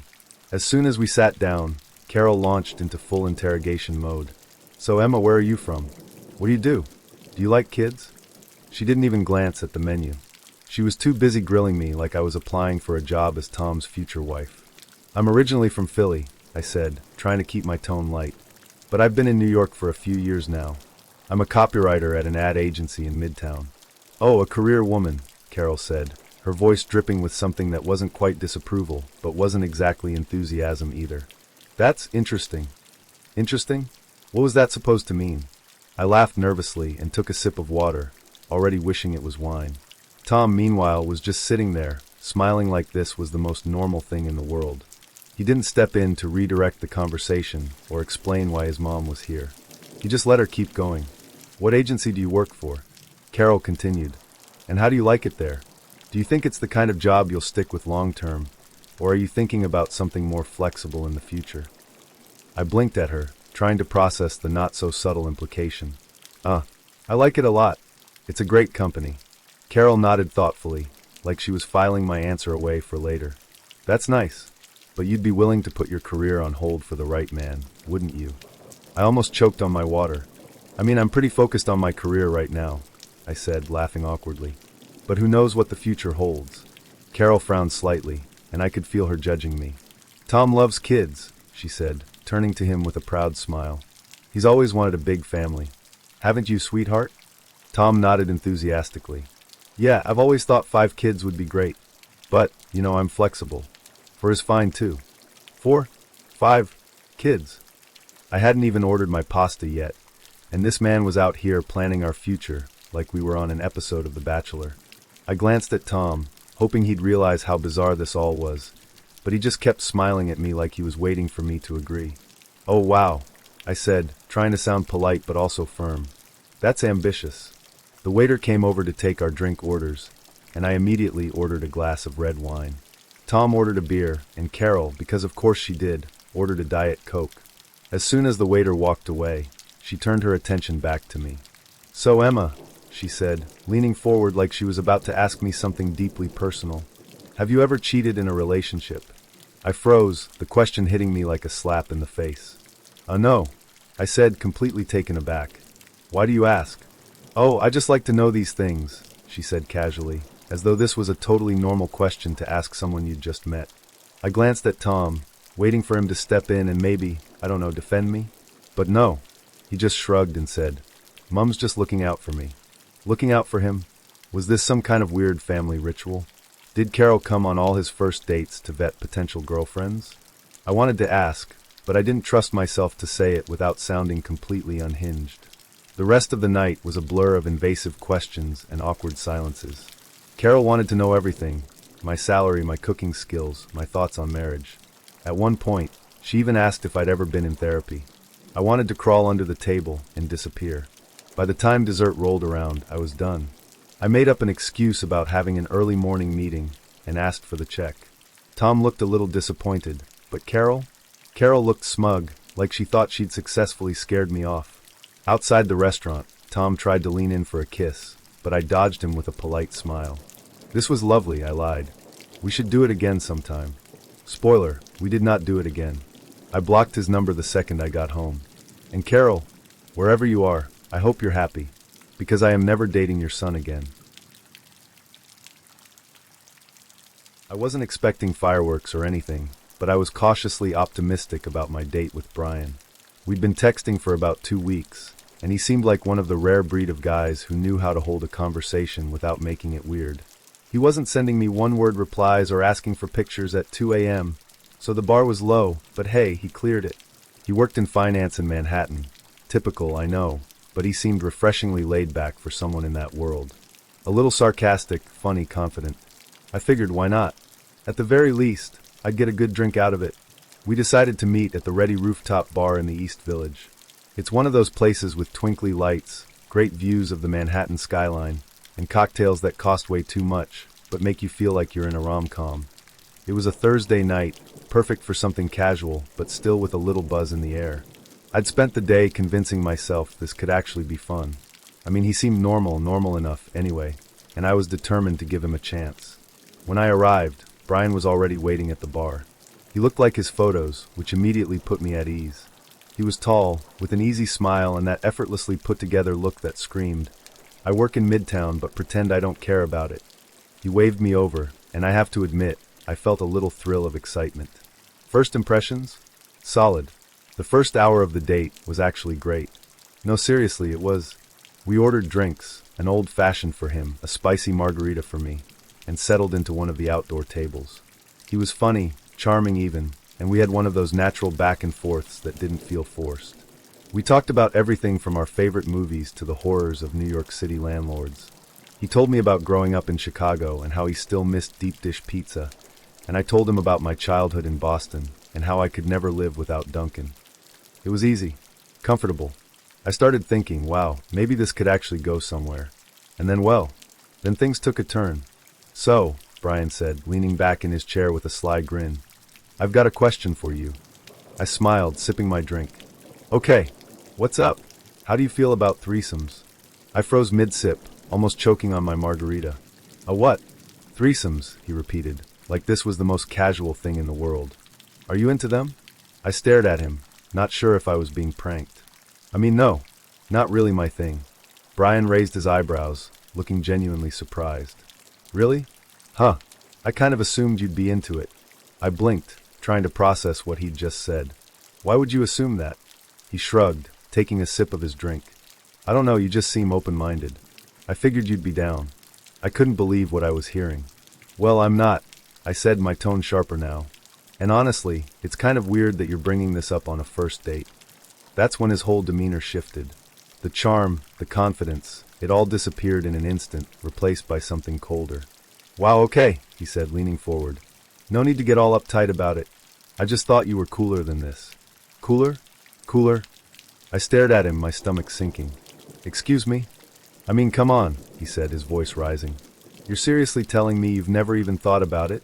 Like, not even once?" Now I was getting angry. "No, Brian, I haven't. And even if I had, I sure as hell wouldn't discuss it on a first date." He rolled his eyes, leaning back in his chair and crossing his arms like a sulking teenager. "Whatever. You're just like all the other prudes. I thought you were different." I couldn't believe what was happening. Just an hour ago, this man had been making me laugh about how terrible New York bagels are compared to Chicago pizza. And now he was sitting here, sulking like a child because I didn't want to entertain his threesome fantasy. I stared at him for a moment, debating whether to just leave or give him a piece of my mind. But then he muttered something under his breath, something about how women these days are so boring. And that was it. I stood up, grabbed my bag, and looked him dead in the eye. "You know what, Brian? I don't think I'm the boring one here." He opened his mouth to respond, but I didn't stick around to hear it. I walked out of that bar, my heels clicking against the rooftop floor, and didn't look back. As I waited for the elevator, my phone buzzed. A text from Brian. "Seriously? You're just gonna leave like that?" I didn't reply. Instead, I blocked his number and texted my best friend to let her know I'd survived yet another entry in the dating horror story anthology that was my life. She replied with, "What happened? Spill now," and I spent the cab ride home typing out the entire story in all caps. When I got home, I poured myself a glass of wine, kicked off my heels, and deleted Hinge. Again, maybe I'd re-download it in a week, or maybe I'd finally listen to my mom and try meeting people at Whole Foods instead. Either way, one thing was certain. I wasn't wasting another second on Brian and his Midtown finance bro nonsense. And to anyone else out there wondering if it's okay to ask someone about threesomes on a first date, let me save you the trouble. It's not. I was actually kind of excited about this date. Jason seemed like the kind of guy I'd been hoping to meet. Easygoing, funny, and a little mysterious, but not in a red flag kind of way. We'd been chatting on Bumble for about 2 weeks, and he suggested a beach walk for our first date. "No pressure," he said. I liked that. No expensive dinners, no pretentious lounges, just a casual stroll along the shore. He lived in Huntington Beach, and I was in Long Beach, so we agreed to meet at Bolsa Chica State Beach. It felt like the perfect spot. I left my apartment feeling cautiously optimistic. I'd thrown on a sundress, tied my hair back in a loose ponytail, and even stopped for an iced coffee on the way to calm the first date jitters. The drive down the Pacific Coast Highway was gorgeous, with the sun setting over the ocean, and for once, I felt like I wasn't walking into a disaster. The vibes were good, or so I thought. When I pulled into the parking lot at Bolsa Chica, it was mostly empty. There were a few cars scattered here and there, but it was quiet, peaceful even. I checked my phone for a text from Jason. Nothing yet. I figured he might still be on his way, so I parked near the back and waited. A few minutes passed, and then my phone buzzed. "Hey, I'm here. Just parked in the lot." I looked around. The lot wasn't exactly packed, so it shouldn't have been hard to spot him. And then I saw it. A blacked-out Range Rover parked a few spaces away from me. The windows were tinted so dark I couldn't see inside, but something about it made me uneasy. It was just sitting there, engine idling, like it was waiting for something, or someone. I texted back, "Which car are you in?" His reply came almost instantly. "Range Rover. Come on over." I stared at the message, my unease growing. Something about this felt off. I glanced at the Range Rover again, and that's when I noticed movement inside. The driver's side door opened, and a man stepped out. It was Jason, or at least, it looked like him from what I could tell. But before I could fully process that, the passenger doors opened too, and two other guys stepped out. Both of them were wearing ski masks.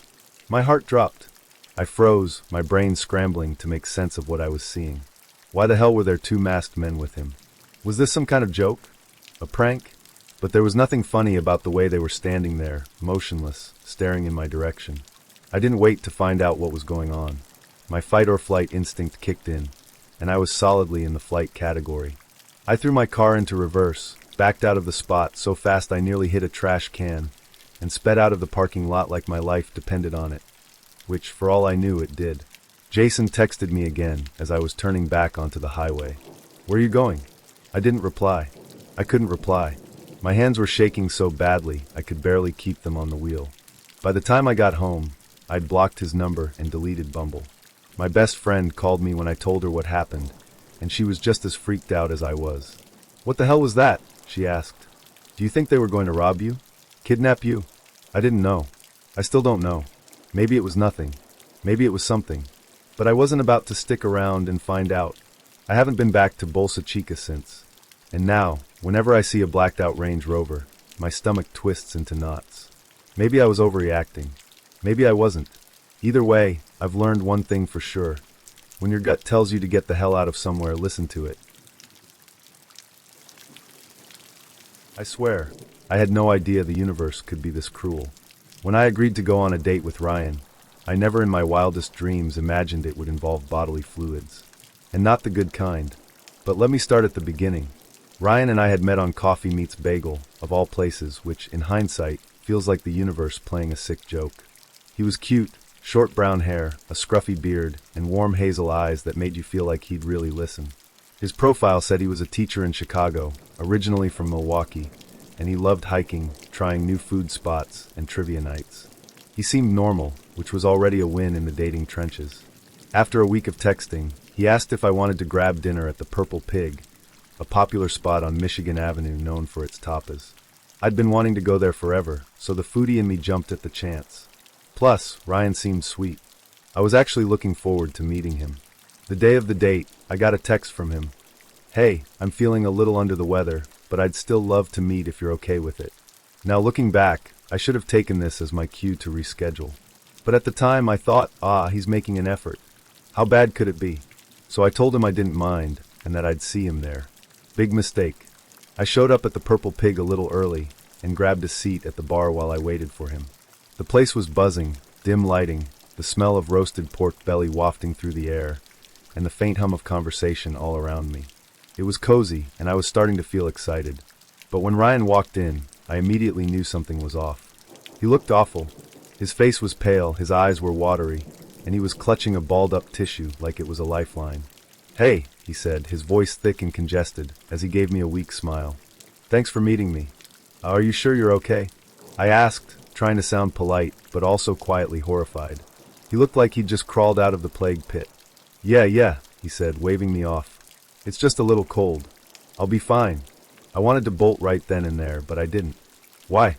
Because I'm too damn nice. Instead, I followed him to our table, mentally preparing myself to spend the next hour pretending not to notice the germs radiating off him like a biohazard warning sign. The first 10 minutes weren't too bad. We ordered drinks, just water for him, obviously, and started looking at the menu. But as he was explaining his favorite dishes, he let out the loudest sneeze I've ever heard in my life. It was sudden, violent, and completely uncontained. I froze, my eyes wide, as I watched the aftermath in slow motion. He didn't even bother to cover his mouth. Instead, he grabbed his tissue after the fact and wiped his nose, leaving a horrifying spray of God knows what all over the table. And unfortunately me. Bless you, I said weakly, trying to muster all the politeness I had left while resisting the urge to bathe in hand sanitizer. Oh, sorry about that, he mumbled, sniffling loudly. I've been sneezing all day. No shit, Ryan. I wanted to tell him this was a terrible idea. I wanted to say, hey, maybe next time, stay home and don't infect innocent people while they're trying to enjoy tapas. But instead, I just sat there, dabbing at my sleeve with a napkin and praying the waiter would show up soon to rescue me. When the food finally arrived, I thought, okay, maybe this will distract me. Maybe I can just focus on the food and get through this. And for a moment, it worked.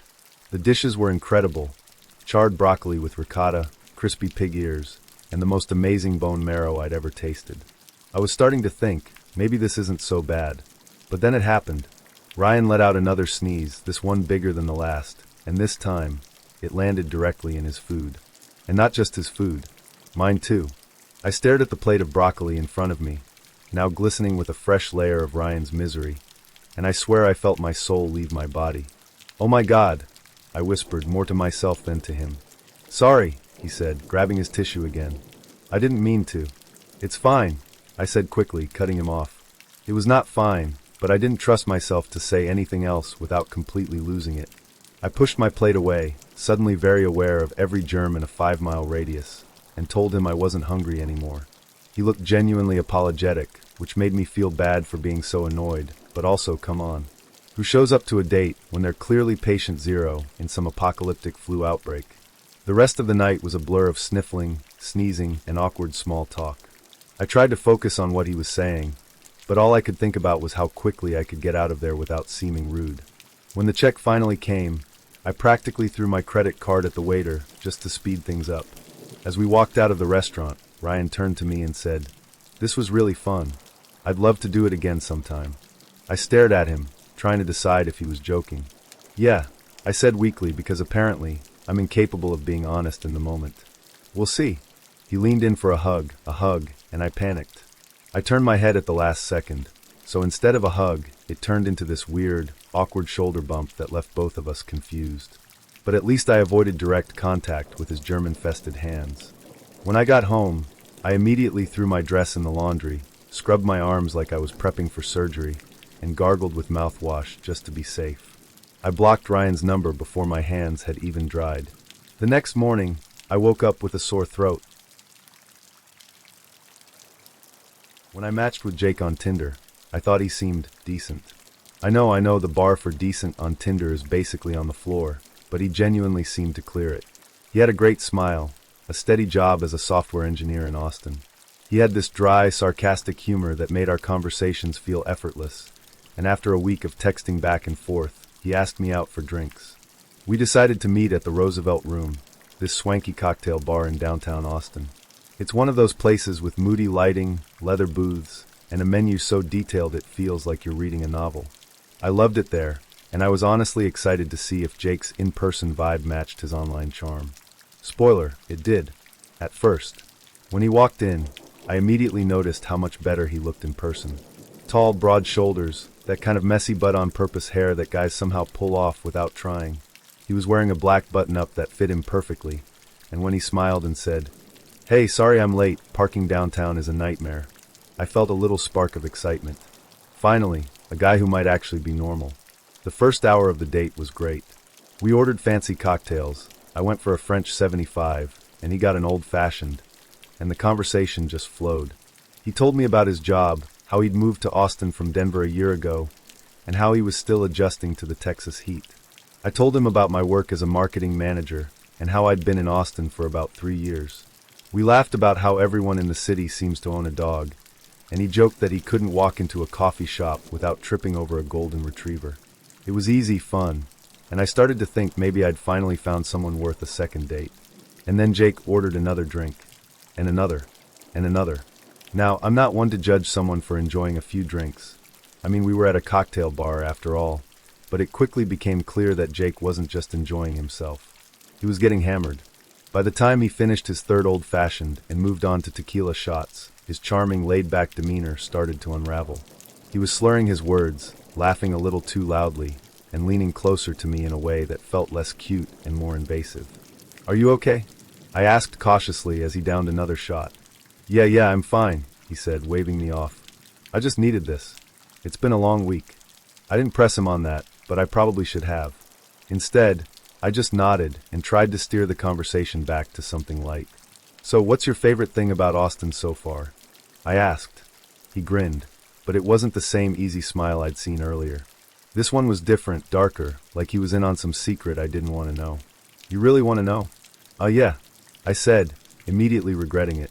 He leaned in, his voice dropping to a conspiratorial whisper. "Okay, but you can't judge me." I laughed nervously. "I'll try not to." "So," he began, dragging out the word like it was some grand proclamation. "Back in Denver, I used to do some stuff. You know, nothing crazy or anything, but, yeah." I blinked. "Stuff? What kind of stuff?" He hesitated for a moment, then smirked and said, "Let's just say I wasn't always this clean-cut software engineer, okay?" My stomach tightened. "What do you mean?" "Well, there was this one time," he said, his voice getting louder again, "where I may or may not have, I don't know, helped a buddy move some stolen cars across state lines." I stared at him, unsure if I'd heard him correctly. "Wait, what?"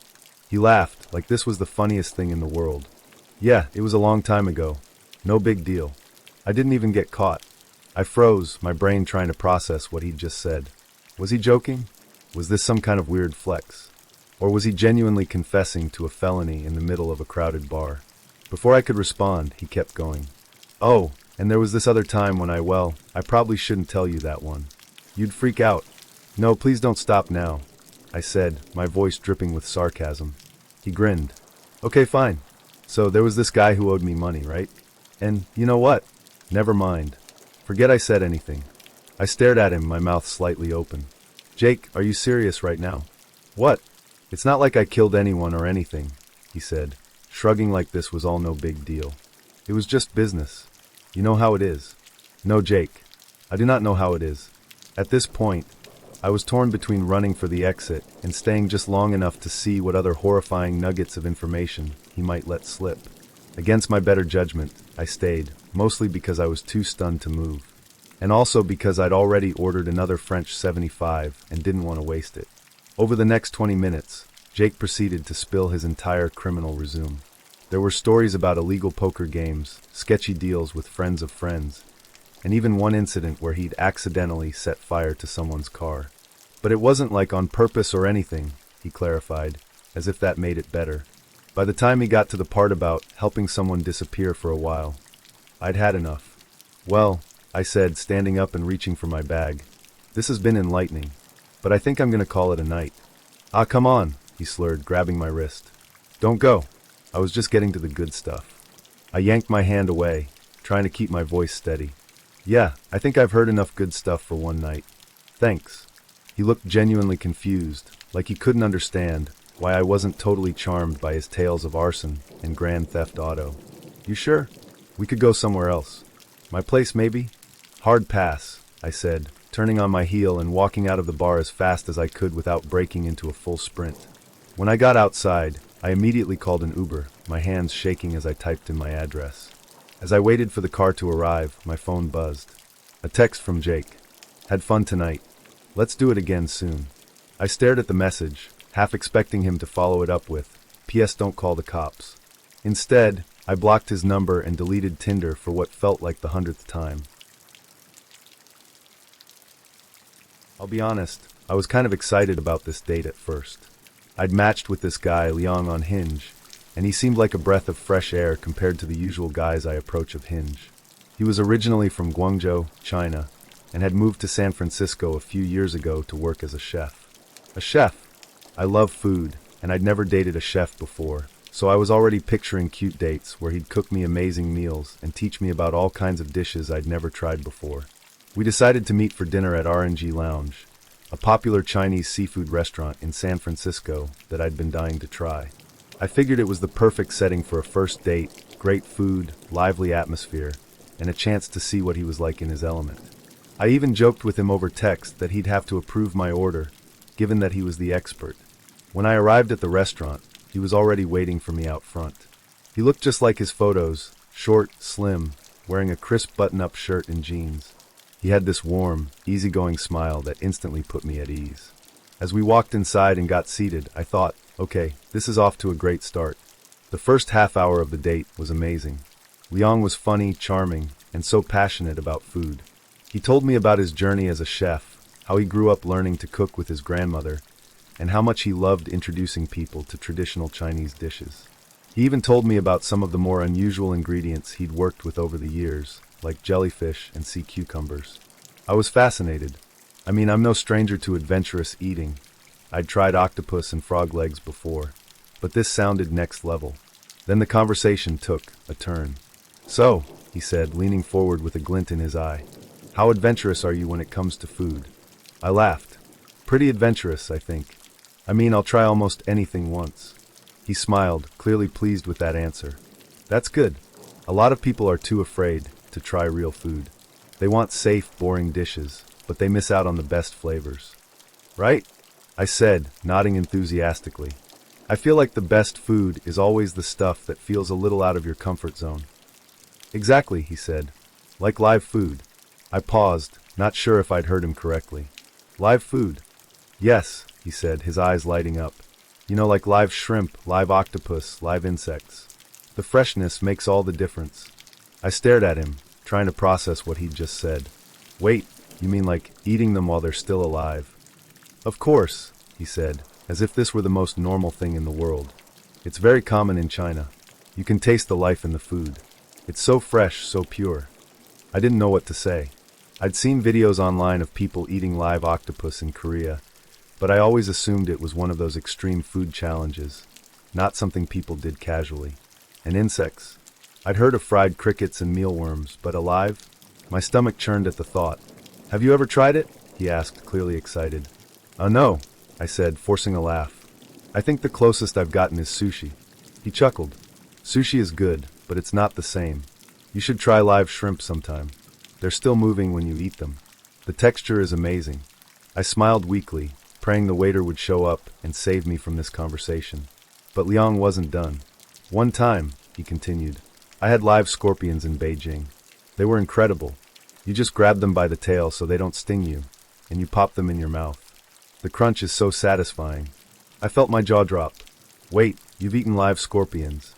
Oh, many times, he said, waving it off like it was nothing. And live frogs, too. They cut them up right in front of you, and you eat them while the heart is still beating. It's the freshest meat you can get.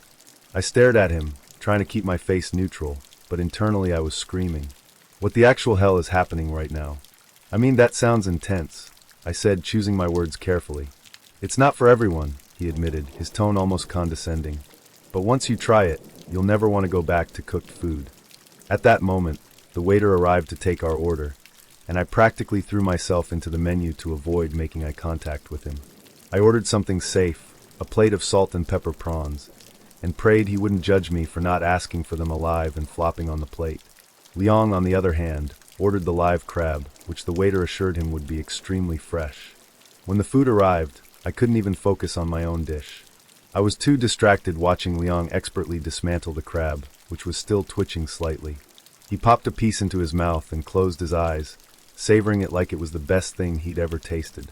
You have to try this, he said, holding out a piece of crab meat with his chopsticks. Oh no, I'm good, I said quickly, waving him off. This is plenty for me. Are you sure? He said, raising an eyebrow. You said you were adventurous. I am, I said, forcing a smile. But maybe not that adventurous. He shrugged and went back to his meal, but I could tell he was disappointed. Meanwhile, I was sitting there wondering how I'd gone from imagining cute chef-boyfriend vibes to contemplating whether I'd survive eating a live scorpion. By the time the check came, I knew there wasn't going to be a second date. Leon was sweet, but I couldn't get past the whole eating live animals thing. It wasn't just the idea of it, it was the way he talked about it, like it was some kind of moral superiority. Like anyone who didn't want to eat a live frog was weak or boring. I didn't say anything though. I just smiled, thanked him for dinner, and made a mental note to block his number as soon as I got home. When I finally got back to my apartment, I sat on the couch and texted my best friend about the whole ordeal. Her response was immediate: girl, run. And maybe become a vegetarian. I don't even know where to start with this one. It wasn't just the worst date I've ever been on. It was downright terrifying. So I matched with this guy, Matt, on OkCupid. He seemed interesting. Not in a bad way, just in a wow, you're really into niche stuff EY kind of way. His profile said he was a history teacher in Portland, originally from Seattle, and he had a thing for true crime documentaries. Which, okay, who doesn't? Making a Murderer basically united the entire country for a month. I figured he was just one of those artsy, intellectual types who liked to read about weird historical events and watch Netflix specials about bank robbers and true crime. Our conversations were great and engaging. He had this dry wit that I really appreciated, and when he suggested meeting up for coffee at Guava Coffee Roasters, one of the more bougie spots in Portland, I thought, why not? A guy who drinks overpriced, single-origin coffee can't be that bad, right? Wrong. So wrong. When I got there, Matt was already sitting at a table with his coffee. He looked normal, tall, clean-cut, glasses that gave him a slightly nerdy vibe. I liked it. I grabbed a latte, sat down across from him, and for the first half hour, everything was fine. Great, even. We talked about work, our favorite books, and how Portland's weather was finally starting to clear up. He had this calm, almost soothing energy about him that made me feel comfortable, like I could really relax and enjoy the conversation. Then he brought up his hobby. So, he said, leaning forward with this little glint in his eye, you mentioned you like true crime, right? Yeah, I said, smiling. I mean, I wouldn't say I'm obsessed or anything, but I've definitely gone down the occasional rabbit hole. He grinned. Me too.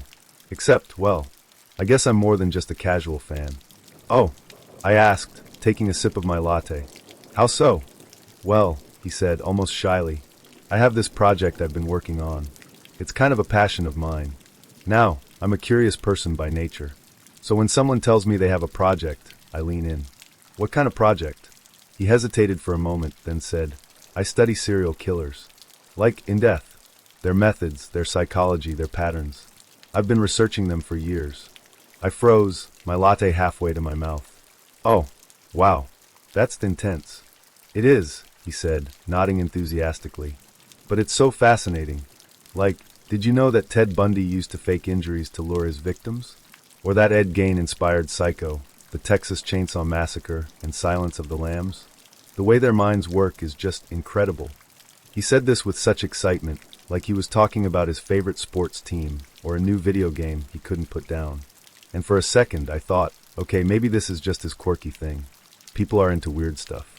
It's not a deal breaker. But then he kept going, and going, and going. For the next 20 minutes, Matt gave me a TED talk on the greatest hits of serial killers throughout history. He talked about their body counts, their preferred methods, which ones had cool nicknames, his words, not mine, and even ranked them by how creative they were. I just sat there, nodding occasionally, trying to keep my face from showing the absolute horror I was feeling. I wanted to say something, anything, to change the subject, but he was so passionate about it, I didn't know how to interrupt. Then he said something that made my stomach drop. You know, he said, leaning back in his chair, I've always thought if I were going to do it, I'd probably go the Zodiac Killer route. You know, keep it mysterious. Make it a game. I stared at him, my heart racing. If you were going to do it, he laughed. Oh, I'm not saying I would. I'm just saying, hypothetically, if I ever decided to, I think that'd be the way to go. It's all about the challenge, you know? Outsmarting everyone. Leaving clues. Making people wonder. I forced a laugh, hoping I misheard him. Yeah, hypothetically. He smiled at me like we were sharing some kind of inside joke. Exactly. Hypothetically. At this point, I was fully creeped out, but I didn't want to overreact. Maybe he was just trying to be funny in a really, really bad way. Maybe he didn't realize how insane he sounded. I figured I'd finish my latte, make an excuse to leave, and never see him again. But then he invited me back to his place. "I've got this collection of books and case files," he said, his eyes lighting up. "You'd love it. I've even got a map where I've been tracking unsolved cases. It's a work in progress, but it's pretty cool." My brain screamed, "Do not go to this man's house." That's really cool," I said, lying through my teeth. "But I actually have to get going soon. I've got an early morning tomorrow." His face fell. "Oh, come on. Just for a little bit. I'll show you my favorite case. It's about this guy who—" "I really can't," I said, standing up and grabbing my bag. "But thanks for the coffee. It was interesting." He looked disappointed but didn't argue, which was honestly a relief. I practically sprinted out of the cafe, my heart pounding as I made my way back to my car. I was halfway home when curiosity got the better of me. I pulled over, grabbed my phone, and Googled his name. Nothing came up. No social media, no LinkedIn, nothing. It was like he didn't exist. That's when I remembered something he'd said during our conversation. How he didn't like having an online presence because you never know who's watching. At the time, I thought it was just a quirky, paranoid thing to say. Now it felt like a giant red flag. When I got home, I blocked his number and deleted OkCupid. But the story doesn't end there. A week later, I got a text from an unknown number. "Hey, it's Matt. Just wondering if you wanted to grab coffee again. I have some new stuff to show you." I deleted the text and blocked the number. Then I spent the rest of the night triple-checking that all my doors and windows were locked. To this day, I still think about that date and wonder what might have happened if I'd gone back to his place. Would I have seen his collection? Would I have found out what was really on that map? Or would I have ended up as just another name on it? I knew I was in trouble the moment Ethan greeted me with a fist bump. Not a handshake, not a casual wave, but a full-on, overly enthusiastic fist bump that made me feel like I'd accidentally wandered into a frat house instead of our agreed-upon coffee shop. But I'm getting ahead of myself. Let's start at the beginning. Ethan and I had matched on Bumble, and at first, he seemed like a genuinely cool guy. His profile claimed he worked in tech innovation, which is vague but not unusual in Silicon Valley. His photos were a mix of outdoor adventures, classic hiking pic, a polished suit shot, a wedding maybe, and a goofy candid of him holding a dog. He seemed harmless, and his messages were witty enough to keep me interested. Plus, he was hot in that I only own 3 shirts, and they're all Henley's kind of way. We decided to grab coffee at Blue Bottle in Palo Alto. Neutral territory, casual, and low pressure. I was optimistic. I'd had a string of bad dates recently, so I was ready for something normal. Or so I thought. I arrived a little early, grabbed a small table near the window, and waited. Ethan walked in 5 minutes later, wearing sunglasses indoors, which should have been my first red flag. He spotted me, slid the sunglasses onto his head like we were in a rom-com, and gave me that fist bump. "Hey, you must be Sarah," he said, grinning like he'd just closed $1 million deal. "Yep, that's me," I said, forcing a smile and awkwardly bumping his fist. We ordered our drinks, an oat milk latte for me, a black coffee for him, and sat down. At first, the conversation was fine. We talked about work, where we grew up, the usual first date stuff. I told him about my job in marketing, and he said something vague about disrupting industries and decentralized systems. I didn't ask for details because, honestly, I didn't really care. I figured he was just another tech guy who liked to use buzzwords to sound important. But then, about 10 minutes in, he shifted gears. "So," he said, leaning forward with a gleam in his eye, "how much do you know about crypto?" I blinked. Not much, honestly. I mean, I've heard of Bitcoin and Ethereum, but that's about it." He nodded knowingly, like I'd just confessed to some deep personal flaw. "Yeah, most people don't get it yet. But that's the thing, this is the future. We're at the ground floor of a revolution." "Oh, cool," I said, trying to sound interested. "Are you involved in it?" "Involved?" he said, as if I'd just asked him if he breathed oxygen. "I live it." And that's when it began. For the next hour, yes, an entire hour, Ethan launched into a monologue about cryptocurrency, blockchain, and financial freedom. He talked about how traditional banks were corrupt and how the government was controlling us through fiat currency. He explained in excruciating detail how he'd turned his entire life savings into Bitcoin and how he was now building generational wealth. He even pulled out his phone to show me the Coinbase app, scrolling through graphs I didn't understand, while saying things like, "See this dip here? That's where I bought in. Genius move. Absolute genius." I tried to engage, I really did. I asked questions like, "So how does blockchain work? And what do you actually do with crypto? But every answer was a jargon-filled rant that left me more confused than before. At one point, he said something about NFTs, and I made the mistake of asking what they were. His eyes lit up like I'd just handed him a winning lottery ticket. Non-fungible tokens, he said, practically bouncing in his chair. They're the future of art, of ownership, of everything. I own 3 NFTs right now, actually. You want to see? Before I could answer, he pulled out his phone again and started showing me pixelated images of cartoon apes and some weird digital landscape that looked like it was designed by a drunk Sims player. This one, he said, pointing to a neon green blob, cost me $4,000. But it's worth at least $10,000 now. Easy. I stared at the screen, trying to look impressed. Wow, that's something. It's not just something, he said, lowering his voice like he was about to reveal a state secret. It's the future. People like you and me, we're going to be left behind if we don't get in now. Aha, I said, nodding slowly. So, what do you do with them? Like, can you sell them? He frowned, like I just asked if I could eat Monopoly money. It's not about selling. It's about owning. It's about being part of the movement. Oh, okay. At this point, I was desperate to change the subject, so I asked him about his hobbies. His response? Crypto is my hobby, and my job, and my passion. Cool. Cool. By the time I finished my latte, I was plotting my escape. I figured I'd give it a few more minutes, then fake a work emergency or an early yoga class or literally anything to get out of there. But Ethan wasn't done yet. You know, he said, leaning back in his chair, you seem smart. I could help you get started. It's not hard. All you need is a wallet, some Ethereum, and a little patience. Oh, I don't know, I said, laughing nervously. I'm not really a numbers person. You don't have to be, he said, waving me off. I'll set you up. I'll even give you some Bitcoin to get started. That's really generous, but... Trust me, he said, cutting me off. In 5 years, you'll thank me. We're talking Lamborghinis, private islands, total freedom.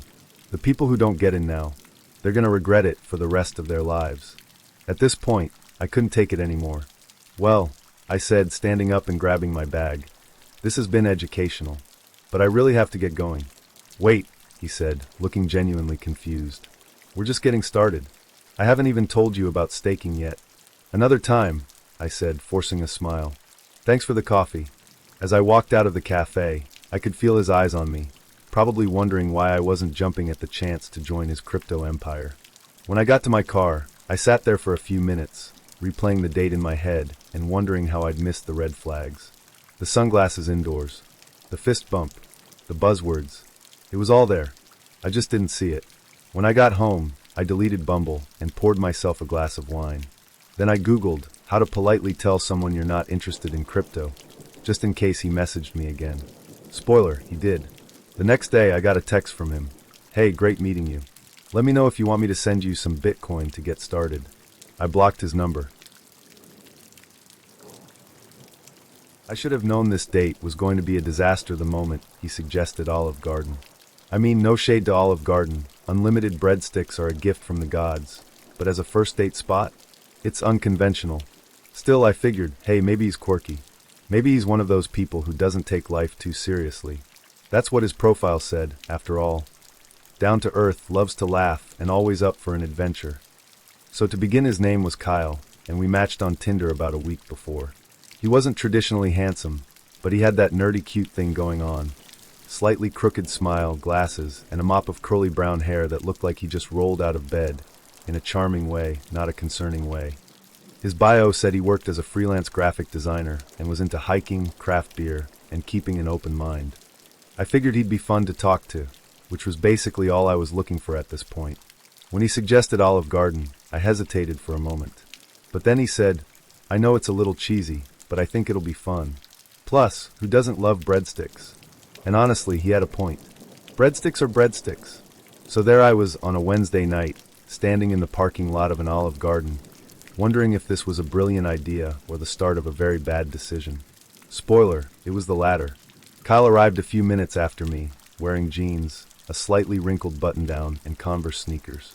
He was taller than I expected, which was a nice surprise, and he greeted me with a cheerful, "Hey, you made it."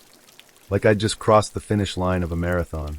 He seemed genuinely excited to be there, and I thought, okay, maybe this won't be so bad. We got seated at a booth near the back, and as soon as we opened our menus, Kyle launched into a passionate speech about why Olive Garden is underrated. People always trash on chain restaurants, he said, waving his hand dismissively. But honestly, they don't get it. Olive Garden is a classic. It's consistent, it's affordable, and it's got that nostalgic vibe, you know? Totally, I said, nodding along. I mean, who doesn't love pasta?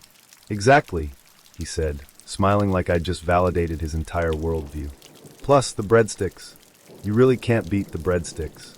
I laughed, thinking, okay, he's a little eccentric, but that's not a bad thing. Maybe this will be fun. And then the conversation took a turn. So, he said, leaning forward with a conspiratorial glint in his eye, what's your take on 5G? I blinked. You mean like the cell towers? Yeah, he said, nodding eagerly. You think they're safe? I guess, I said, unsure of where this was going. I haven't really thought about it. Kyle leaned back in his seat, crossing his arms like he was about to drop some serious knowledge. Most people haven't. That's the problem. They don't want us to think about it. Who's they? I asked, genuinely confused. He glanced around the restaurant like he was checking for eavesdroppers, then lowered his voice. The government. The corporations. Big tech. They're all in on it. In on what? I asked, now deeply regretting my life choices. Mind control, he said, as if it were obvious. They're using 5G to control us. To keep us docile. That's why everyone's so addicted to their phones. It's all part of the plan. I stared at him, unsure if he was joking. He wasn't. To make matters worse, the waiter showed up at that exact moment to take our order, and Kyle didn't miss a beat. Do you guys filter your water here? He asked. The waiter blinked. I think so. Good, Kyle said, nodding solemnly. Because unfiltered water is full of fluoride, and fluoride is how they keep us complacent. The waiter looked at me, clearly waiting for some kind of explanation. I just smiled awkwardly and ordered the fettuccine alfredo. After the waiter left, Kyle launched into a full-on rant about government conspiracies, ranging from the fake moon landing to chemtrails to how birds aren't real. Yes, you read that correctly. He genuinely believed birds were government drones designed to spy on us. Have you ever seen a baby pigeon? He asked, raising an eyebrow like he'd just cracked the Da Vinci Code. I don't think so, I said, trying to keep a straight face. Exactly, he said triumphantly. That's because they don't exist. Think about it, birds are always watching, always listening. It's not a coincidence. At this point, I was seriously considering faking an emergency, but the breadsticks had just arrived, and I felt like I deserved at least one for putting up with this nonsense. So I stayed. Big mistake. By the time our food arrived, Kyle had moved on to ranting about how the Illuminati controls Hollywood. Apparently, Beyoncé, Tom Hanks, and Keanu Reeves are all in on it, which is why they never age. I tried to steer the conversation back to something normal, like his work or hobbies, but every question I asked seemed to lead back to some new conspiracy theory. So, what kind of design work do you do? I asked, hoping for a safe topic. Well, he said, swirling his spaghetti dramatically, I mostly do freelance stuff. Logos, websites, that kind of thing. But that's just my day job. My real passion is uncovering the truth. The truth about what? Everything, he said, his eyes gleaming. The lies we've been fed since birth. Did you know the Earth isn't actually round? I nearly choked on my Alfredo. Wait, are you a flat earther? Not flat, he said, shaking his head. Hollow. The Earth is hollow, and there's an entire advanced civilization living inside it. That's where UFOs come from. They're not aliens, they're inner-Earth beings. I had no words. None. By the time the check came, I was mentally and emotionally drained. Kyle, on the other hand, seemed to be having the time of his life. This was great, he said, grinning as he handed his card to the waiter. I feel like we really connected. Yeah, I said weakly, forcing a smile. Totally.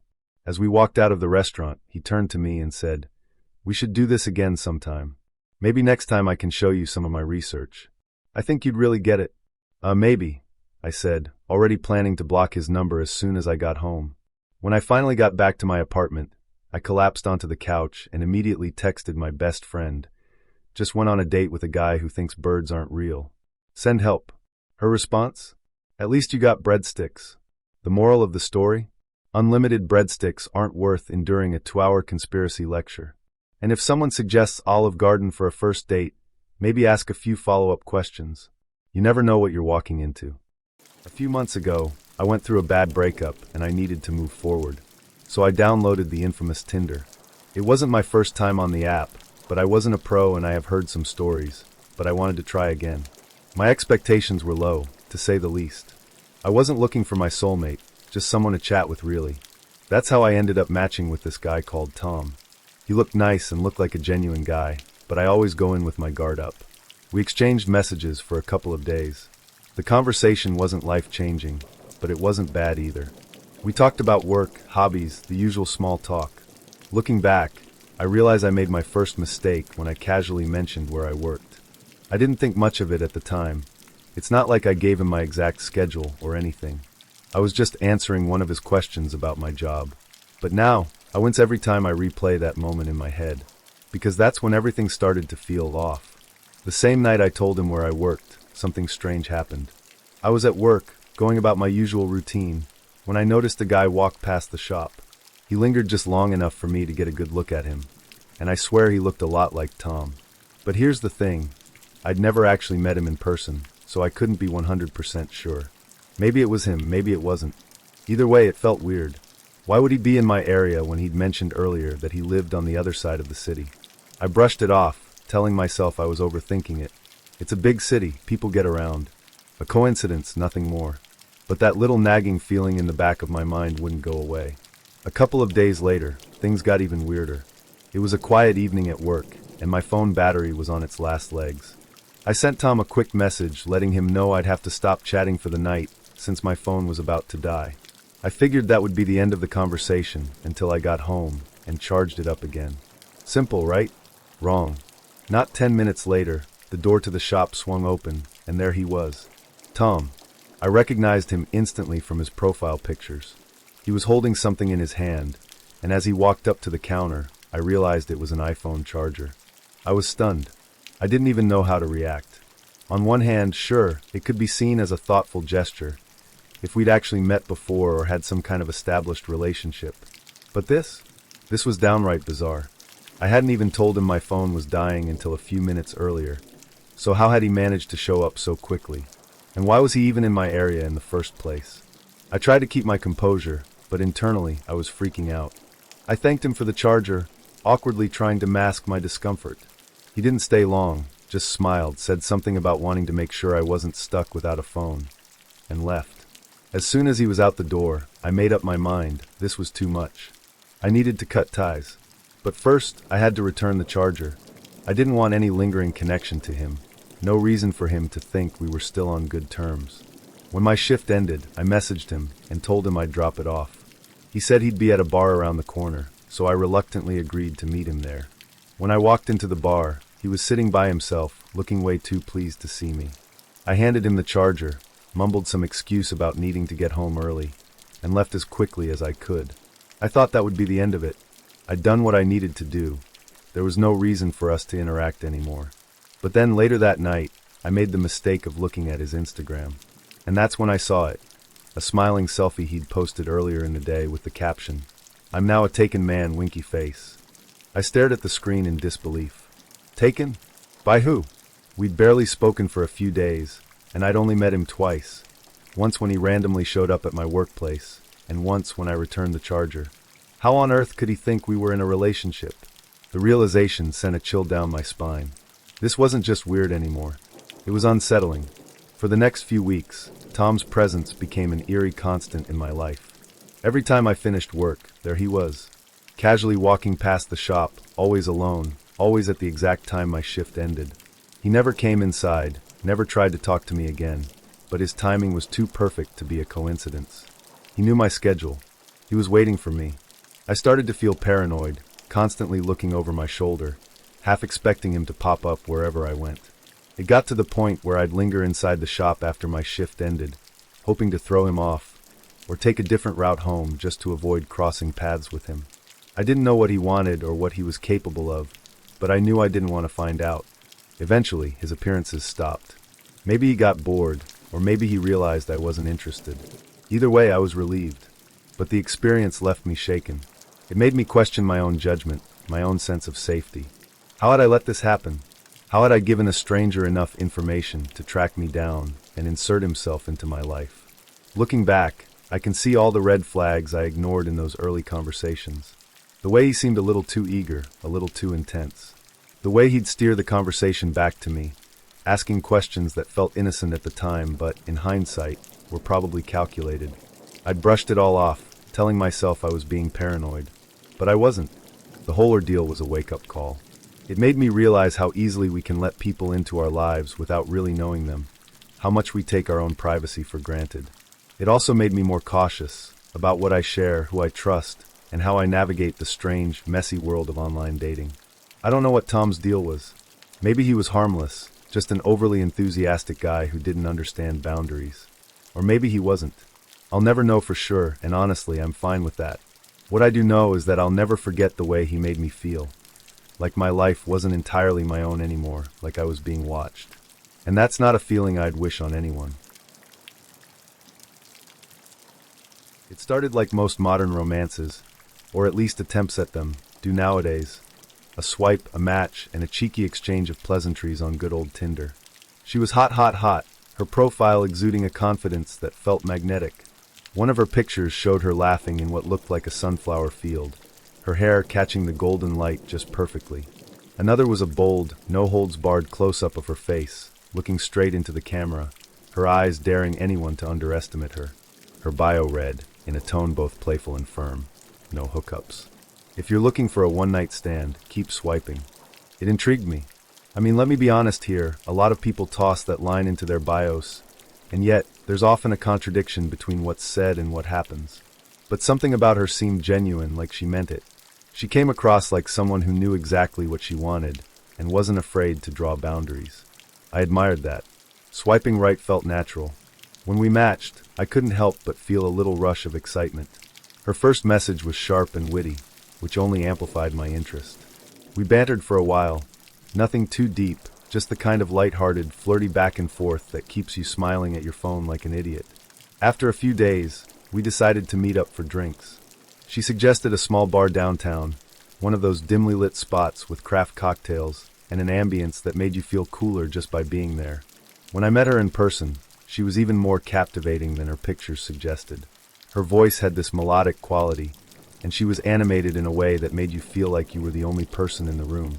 She was direct, too, which I found both refreshing and intimidating. Within the first 10 minutes of meeting, she reiterated her stance on hookups. "Just to be clear," she said, resting her glass on the table and leaning slightly forward, "I'm not looking for some meaningless fling. If that's what you're after, we can part ways now." I assured her I wasn't, though, in hindsight. Maybe I wasn't entirely sure what I was looking for at the time.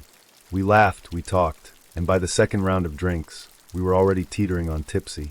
She had this infectious energy, the kind of charisma that made you feel like you were in the presence of someone extraordinary. I found myself leaning closer, hanging on her every word, and before I knew it, we were several drinks deep. That's when it happened. "Want to come back to mine and put your penis in my vagina?" she asked, her tone casual, as though she were asking if I wanted to split an appetizer. For a moment, I thought I misheard her. I mean, how do you respond to that? But the way she looked at me, half challenging, half amused, made it clear she wasn't kidding. I laughed, not quite sure if it was out of nervousness or disbelief. And then, well, I said yes. Her apartment was small but cozy, with mismatched furniture that somehow worked together, and a faint lavender scent hanging in the air. We stumbled through the door, still giggling about something nonsensical, and before long, we were tangled up in each other. It was fun, passionate, a little clumsy in that way drunken hookups tend to be. But then, just as things were picking up pace, she said it. "Oh, I love you," she whispered, her voice breathy and urgent. "Do you love me too?" I froze. My brain scrambled to process what she'd just said, but no coherent thoughts came to mind. I mean, what do you even say to that? I'd known her for, what, 4 hours? Maybe 5? I didn't reply. I couldn't. Instead, I did what any rational person in that moment would do. I focused on the task at hand. Concentrate.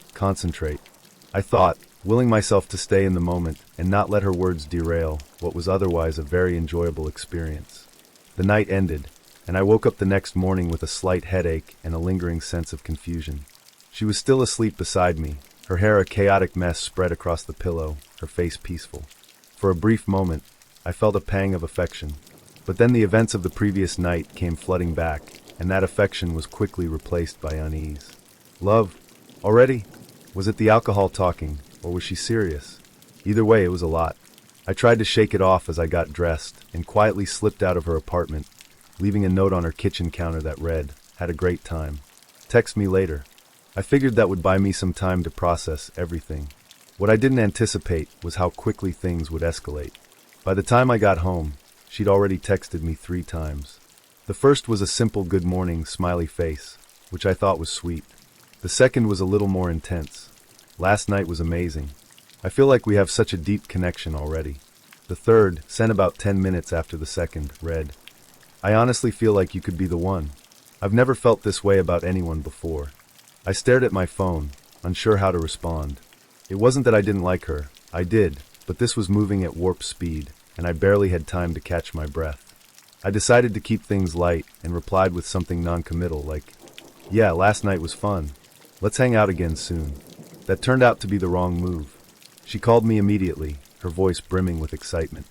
She wanted to know when we could see each other again, what my long-term goals were, and wait for it, how I felt about having kids someday.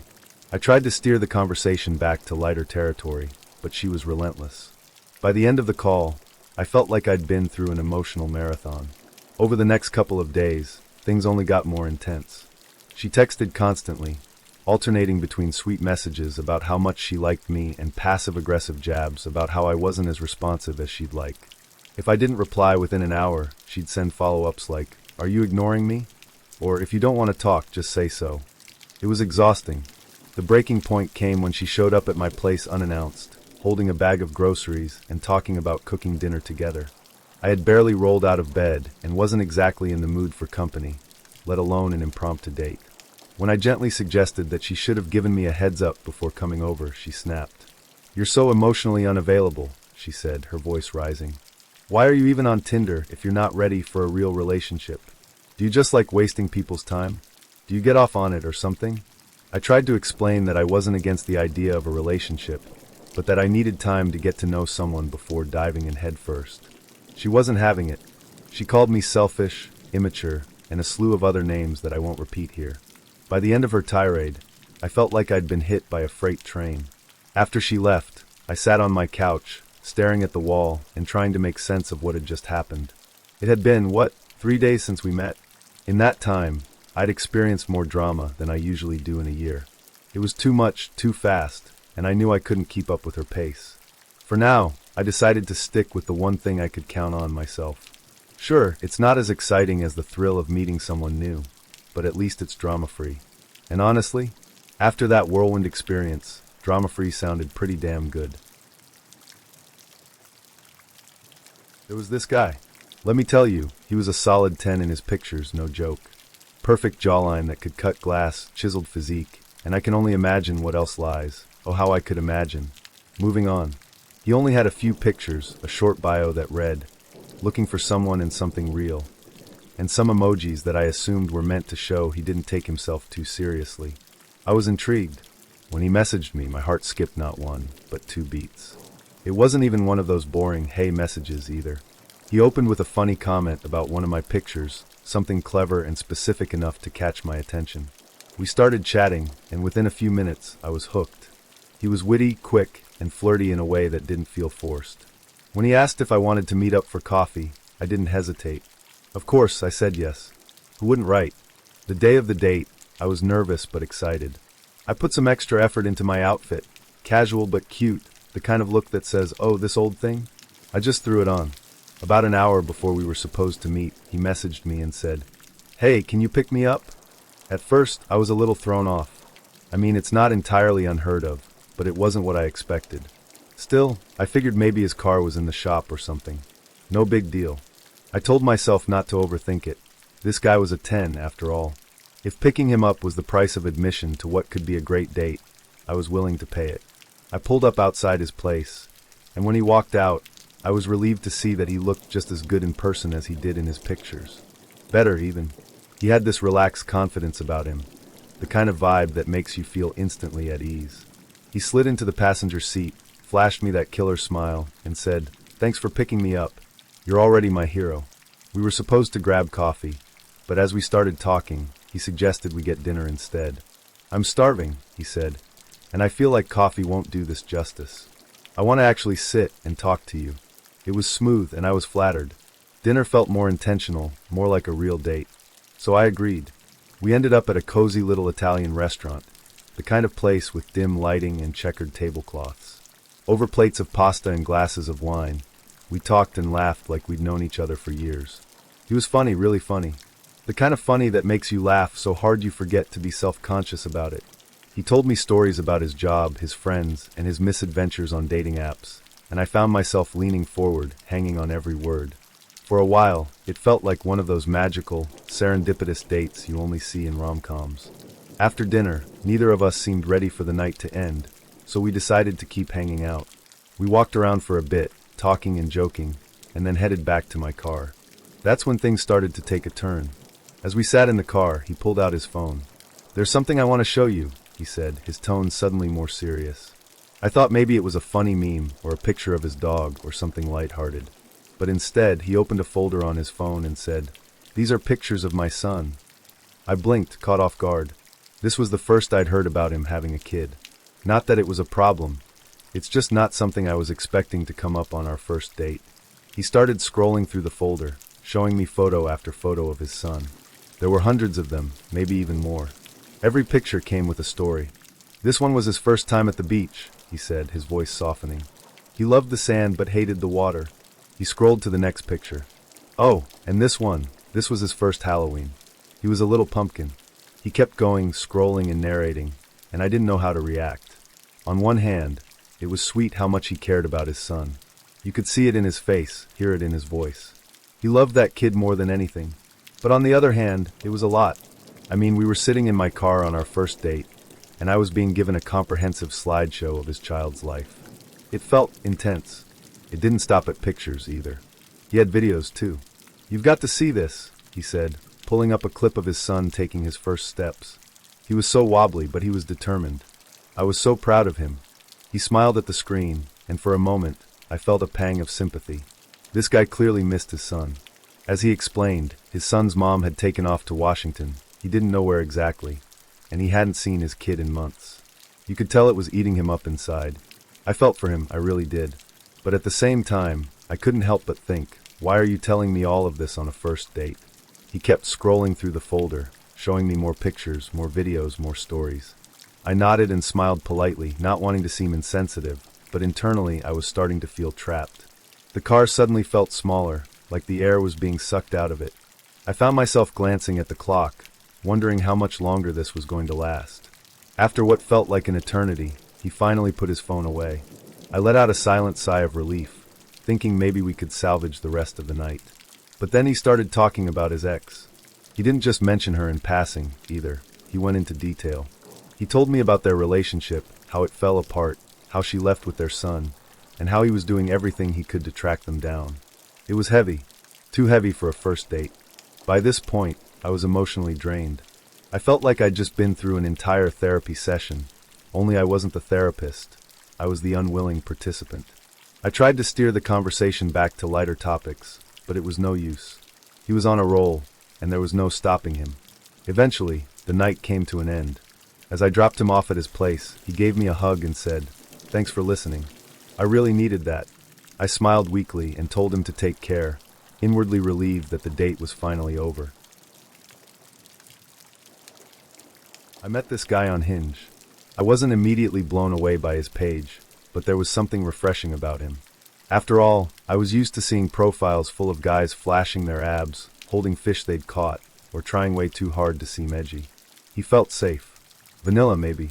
But sometimes vanilla is exactly what you want after dealing with rocky road. So when he messaged me, I was curious enough to reply. We chatted for a bit, and he was polite, which was such a relief. No weird pickup lines or unsolicited flirting, just normal, pleasant conversation. He told me about his dream of becoming a meteorologist, and how fascinated he was by weather patterns. I remember thinking, okay, that's kind of nerdy, but in a cute way. The more we talked, the more I started to see his charm. He asked thoughtful questions, seemed genuinely interested in getting to know me, and didn't come across as pushy. So when he asked if I wanted to grab coffee, I agreed. Our first date was at a Starbucks, and to my surprise, it went really well. We talked for hours, about childhood memories, hobbies, family. He had this quiet, soft-spoken energy about him that made him easy to talk to. He wasn't trying too hard to impress me, which I appreciated. He even told me about how close he was to his grandfather, and how the man had been a major influence in his life. It was sweet, honestly. By the time we said goodbye, I was looking forward to seeing him again. For our second date, we went out for ice cream. Again, it was simple and low-key, which I liked. Fancy dinners and trying to wow someone right out of the gate can feel like too much pressure, but this was just easy. After we got our cones, we sat outside on a bench and chatted. The conversation was light and playful, and at one point, I made an offhand comment about how guys have obvious things to be attracted to like boobs or butts, while girls tend to notice more random things like forearms or calves. I thought it was just a funny observation to keep the conversation going. But then his whole vibe shifted. He got this strange, almost nervous look on his face and said, "I don't know if I should tell you this." Naturally, my curiosity kicked in. "What is it?" I asked, laughing a little. "Come on, you can't just say that and not tell me." He hesitated for a few moments, clearly debating whether he should spill whatever secret he was holding on to. Finally, he took a deep breath and said, "Okay, I have a foot fetish." I blinked, caught off guard but not entirely shocked. Foot fetishes aren't exactly rare or anything. I'd heard about them before, and honestly, I was more curious than anything. "Okay," I said, trying to sound casual. "That's not that weird. I mean, lots of people have fetishes. So, what about feet is so appealing to you?" Once I opened that door, he walked right through it. And then some. He started explaining his fetish in detail, like a lot of detail. He told me what he liked about feet, how he'd always been drawn to them, and how he thought it had started when he was a kid. I listened, mostly out of curiosity, and even asked him questions. "Have you always felt this way? Is it like all feet or just certain types? Do you think it's genetic, or do you think something happened to make you this way?" He was surprisingly open, and honestly I was fascinated. But then I asked him a question that I thought was harmless at the time. Could you be with someone who wasn't into it? Like, what if they weren't comfortable with it at first, but grew to love you for other reasons? His answer caught me off guard. "No, I couldn't," he said bluntly. "I've tried, but I just can't. I've even called a girl from Backpage a couple of times because I couldn't take it anymore." I wasn't sure how to react to that. The fact that he was so upfront about it was something, I guess. But I still wasn't totally weirded out. Not yet. Then he asked, "Have you ever heard of a crush fetish?" I shook my head. "No, what's that?" He got this serious look on his face and said, "Don't Google it. It'll freak you out." That definitely got my attention. "Why not?" I asked. "What is it?" He explained that there are 2 levels to a crush fetish. Level 1 involved getting aroused by watching someone crush invertebrate animals under their feet, like bugs. I could feel my stomach turning as he spoke, but I forced myself to keep listening. At that point, I was too deep into the conversation to back out. He admitted that this was his fetish, watching bugs being crushed. Then he said, "Level 2 is where it gets really dark. That's when people get turned on by watching someone crush vertebrate animals like bunnies or kittens." I stared at him, trying to process what I had just heard. I couldn't believe we were sitting on a bench, eating ice cream, and having this conversation. It was surreal. And then, like a light bulb going off in my head, I remembered something he'd said on our first date. We had been talking about the summer heat and how it seemed to be bringing more bugs into my house. I had joked about how I'd been squishing bugs all day. At the time, he had laughed and said something like, "That really gets me going." I thought it was just an awkward joke and brushed it off. But now, with this new information, those words took on an entirely different meaning. And then there were the shoes. On our first date, he had casually asked me what kind of shoes I usually wear. Again, I didn't think much of it at the time and answered honestly. I happened to be wearing moccasins that day, and because I'm a pretty open person, I mentioned that they sometimes made my feet smell, which was why I didn't wear them often. He had laughed and said, "That's actually really hot. I'd love to smell your shoes if you'd let me."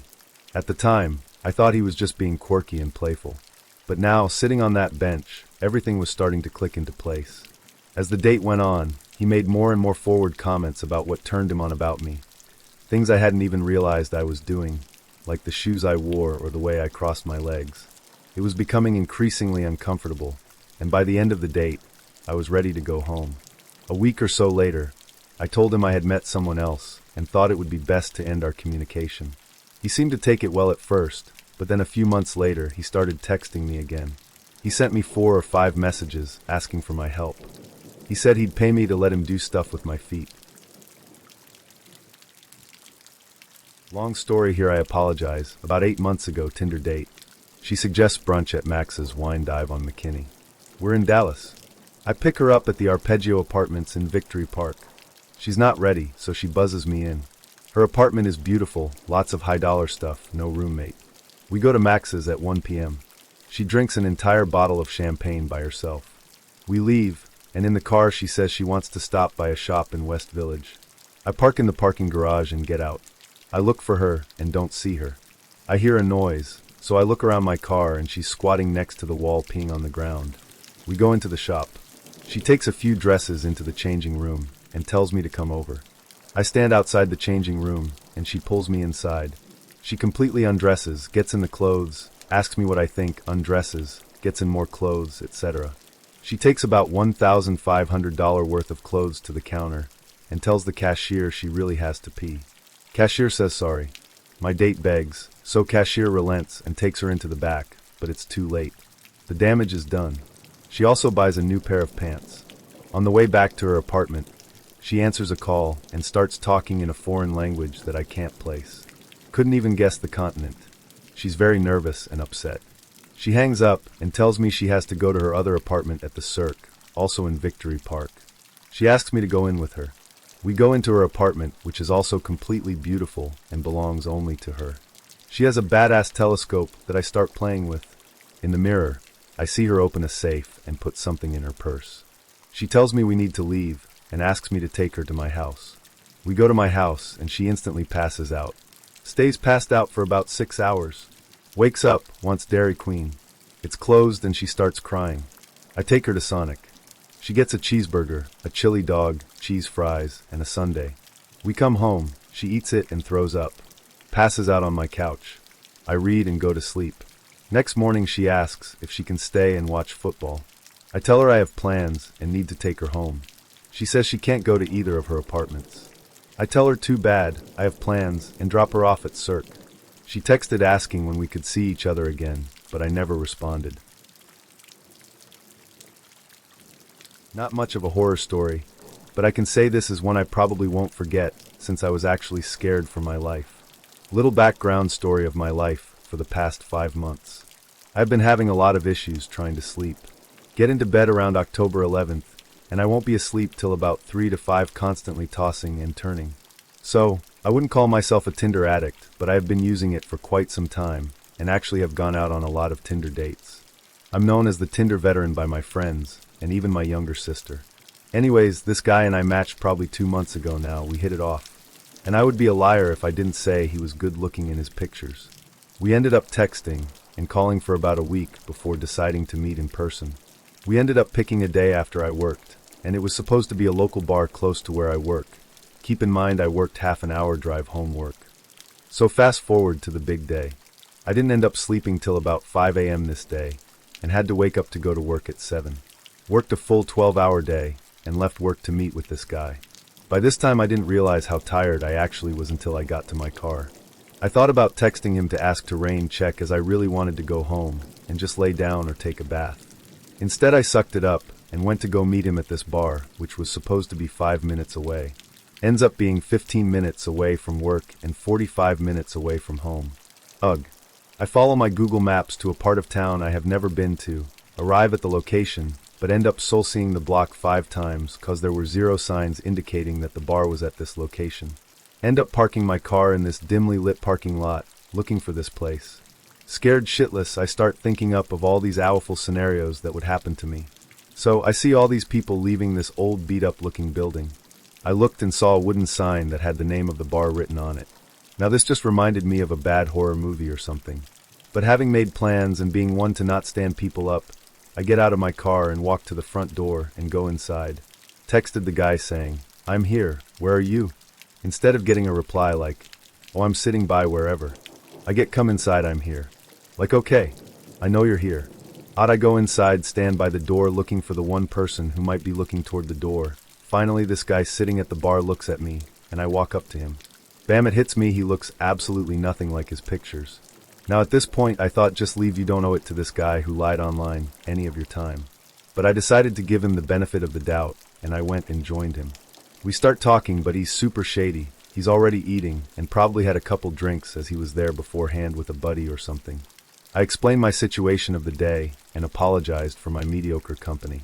To which he was annoyed at, and though I was lying. We didn't end up talking much as he was constantly on his phone and eating, so I ended up just sitting there watching highlights of a basketball game, trying to understand what's going on. He finally puts his phone down and starts saying how I should relax a bit more and have a drink instead of water, that I should share his food with him and also give him a kiss on the cheek. I didn't agree and politely declined each one of his offers, to which he did not take well. He started getting angry toward me and a bit aggressive, pulling on my chair, trying to get my sweater off of me, trying to touch me and so forth. Then he went off to call me snobby, the worst company ever. Mind you, I never have my phone out when I'm on a date to be polite and let them know that they have my full attention, that I'm lazy and not worth his time. At this time he was starting to get a bit more physical, so I finally stood up and told him if that's how he feels he shouldn't contact me anymore, and I was going to go home. I was shaking so much when I was leaving that I had no idea what to do other than to run to my car. Left the bar as fast as I could, calling one of my friends, thinking that he might have had someone waiting outside to kidnap me. Ran to my car, started it, and I was out of that parking lot faster than you can say uncle. It doesn't sound as bad, but he was not the guy I remember talking to or calling. You know, the usual mix of awkward small talk, the occasional spark, and sometimes, when the stars align, a fun night that ends with a bang, or at least the possibility of one. Most of these dates blur together into a hazy montage of cocktails, dimly lit restaurants, and the same recycled questions. What do you do for work? Are you from around here? Do you have siblings? It's safe to say I've had my fair share of hits and misses. But this one was different. It wasn't a horror story, not by any means. It was just bizarre, hilarious, a memory so vivid that it stayed with me long after most of the others have faded. So, she and I had been chatting for about a week. Nothing too intense, just your standard Tinder banter. She was witty, sarcastic. Her profile was very basic. A couple of pictures of her hiking, one where she was laughing with a beer in her hand, and a bio that read, "Will absolutely destroy you in trivia." I liked her immediately. Our conversations were light and fun, and she had this way of roasting me without being mean-spirited about it. It felt natural, like we'd known each other for longer than we actually had. Fast forward to a Sunday night. I was lounging on my couch, scrolling aimlessly through my phone, not expecting much to happen. Then out of nowhere, she messaged me. "Hey, I'm driving through your area on my way home. Wanna hang out?" It was already 10 p.m., but I wasn't about to say no. There's something exciting about the spontaneity of it, right? No formal plans, no overthinking, just a random meetup with someone who seemed cool. So, I told her to come over. About 20 minutes later, there was a knock at my door. I opened it to find her standing there, looking effortlessly cute in a hoodie and jeans. She was holding a bag of takeout, and the smell of Mexican food hit me like a truck. "I was starving," she said, holding up the bag like it was a trophy. "Hope you don't mind." I laughed and told her to come in. We settled onto the couch, and I put on an episode of It's Always Sunny in Philadelphia. A solid choice for breaking the ice without the pressure of having to talk constantly. She opened up the takeout bag, and that's when I realized she wasn't messing around. Inside were a monster bean and cheese burrito and a carne asada quesadilla. I'm not exaggerating when I say the burrito was the size of a small child. It was a unit, and the quesadilla, equally impressive. I wasn't even hungry, but the sheer volume of food made me do a double take. "You want some?" she asked, holding up the quesadilla like an offering. I shook my head, laughing. "Nah, I'm good. I already ate." That's when the show really started. This girl, skinny as hell for the record, proceeded to absolutely annihilate both the burrito and the quesadilla. I'm talking no hesitation, no slowing down, no mercy. She devoured them like she hadn't seen food in days. It was mesmerizing. I sat there, half watching Always Sunny and half watching her go to town on what had to be at least 2 pounds of Mexican food. It didn't take long either, maybe 10 minutes tops. She was like a machine. A very polite, charming machine, but a machine nonetheless. When she was done, She grabbed a napkin and wiped her face with the kind of casual confidence that only someone who has just performed a Herculean feat of eating can pull off. She crumpled up the wrappers, tossed them back into the takeout bag, and leaned back on the couch like she'd just finished a marathon. I didn't say anything for a moment, partly because I was in awe and partly because I didn't know if anything I said could do justice to what I had just witnessed. "Feel better?" I finally asked, trying not to laugh. "Oh yeah," she said, patting her stomach. "I was starving." That hit the spot. And then, out of nowhere, she reached for my hand. I thought maybe she was going to hold it, or maybe we'd have one of those flirty, subtle hand-touching moments you see in rom-coms. Nope. She took my hand, placed it directly on her chest, and rubbed it over her boobs like it was the most normal thing in the world. I froze, not entirely sure how to react. Was this a move? A joke? Some kind of post-burrito ritual I wasn't aware of? Before I could process what was happening, she stood up, brushed herself off, and said, "Welp, I gotta go." She grabbed her bag of trash, turned to me with a grin, and added, "You can tell your friends you at least got something out of it." And then, just like that, she walked out the door and out of my life. I sat there for a good 5 minutes, trying to wrap my head around what had just happened. I mean, who does that? Who shows up unannounced on a Sunday night, destroys 2 massive portions of Mexican food, rubs someone's hand on their chest, and then pieces out like it's no big deal. It was the most bizarre, hilarious, and oddly impressive date I've ever been on. Here's the thing, I never saw her again. She didn't text me, I didn't text her, and that was that. But to this day, I still think about her sometimes. There was something so unapologetically her about the whole thing. She knew what she wanted, she showed up, she ate her food, and she left on her own terms. It was almost poetic. I've been on plenty of dates since then, some good, some bad, most forgettable. But none of them have come close to that night. She was like a tornado, unexpected, chaotic, and impossible to ignore. And while our time together was brief, it left an impression. Sometimes, when I'm scrolling through Tinder or Hinge, I catch myself wondering if I'll ever cross paths with her again. Maybe she's out there somewhere, leaving a trail of burrito wrappers and confused but charmed men in her wake. One thing's for sure, I'll never look at a carne asada quesadilla the same way again. My Tinder nightmare, or maybe in some ways my Tinder miracle, began on January 8th, 2014. That's when I first started texting with her. She was an absolutely stunning woman. Someone who, without a doubt, was way out of my league. I'm a 50-something Caucasian guy, out of shape, overweight, but otherwise, I'd say I'm pretty normal. Stable. Just your average guy. She, on the other hand, was a 30-year-old black woman, college-educated, elegant, slender, and breathtakingly beautiful. She had this presence about her in her photos, this glow that made her stand out from everyone else. I never expected her to swipe right on me, let alone text back. But somehow there we were, chatting back and forth for a couple of days. She was witty and warm, and even though I was still trying to wrap my head around the fact that she was even interested in talking to me, I decided to take a chance. I invited her to dinner at a very nice restaurant downtown, expecting her to politely decline. To my complete shock, she said yes. I reread her message about 5 times, just to make sure I wasn't imagining it. The night of our date, I got to the restaurant early and grabbed a seat at the bar. I was nervous, no scratch that, I was terrified. Part of me was convinced this was some sort of elaborate prank, that she wouldn't actually show up. I kept checking my watch, my palms sweaty as I ran through a mental checklist of all the ways I could screw this up. But then she walked in. The moment I saw her, my jaw hit the floor. I'm not exaggerating when I say she was one of the most beautiful women I had ever seen in my life. She was taller than me in her heels, wearing this elegant short dress that showed off her impossibly long legs. She had this bright, radiant smile that instantly lit up the room. For a second, I couldn't breathe. I fumbled to stand up and greet her, and somehow managed to stammer out a hello. She hugged me lightly, her perfume filling the air between us, and we were escorted to our table. The date itself was amazing. The conversation flowed effortlessly, like we'd known each other for years. She was funny and intelligent, but also kind in a way that immediately put me at ease. I couldn't believe how comfortable I felt with her. We talked about everything, our lives, our families, our favorite books and movies. I didn't want the night to end, so when I suggested we continue our date at a couple of bars nearby, and she agreed, I felt like I'd just won the lottery. The drinks only made the chemistry between us stronger.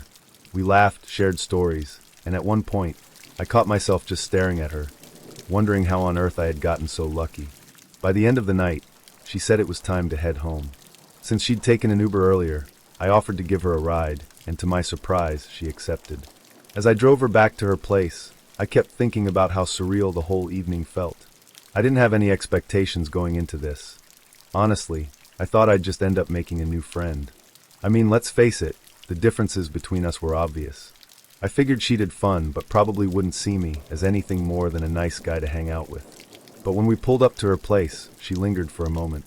We talked a little more, and I offered to walk her to her door. She declined, but then she did something I'll never forget. She got out of the car, walked around to my side, leaned through the window, and kissed me. It wasn't just a peck either. It was brief but sensual enough to make my heart stop. When she pulled back, she smiled at me, and I somehow managed to stammer out an invitation to see her again. She said yes without hesitation. I drove home that night feeling like I was floating. I couldn't believe what had just happened. I knew deep down that this woman was going to change my life in some profound way.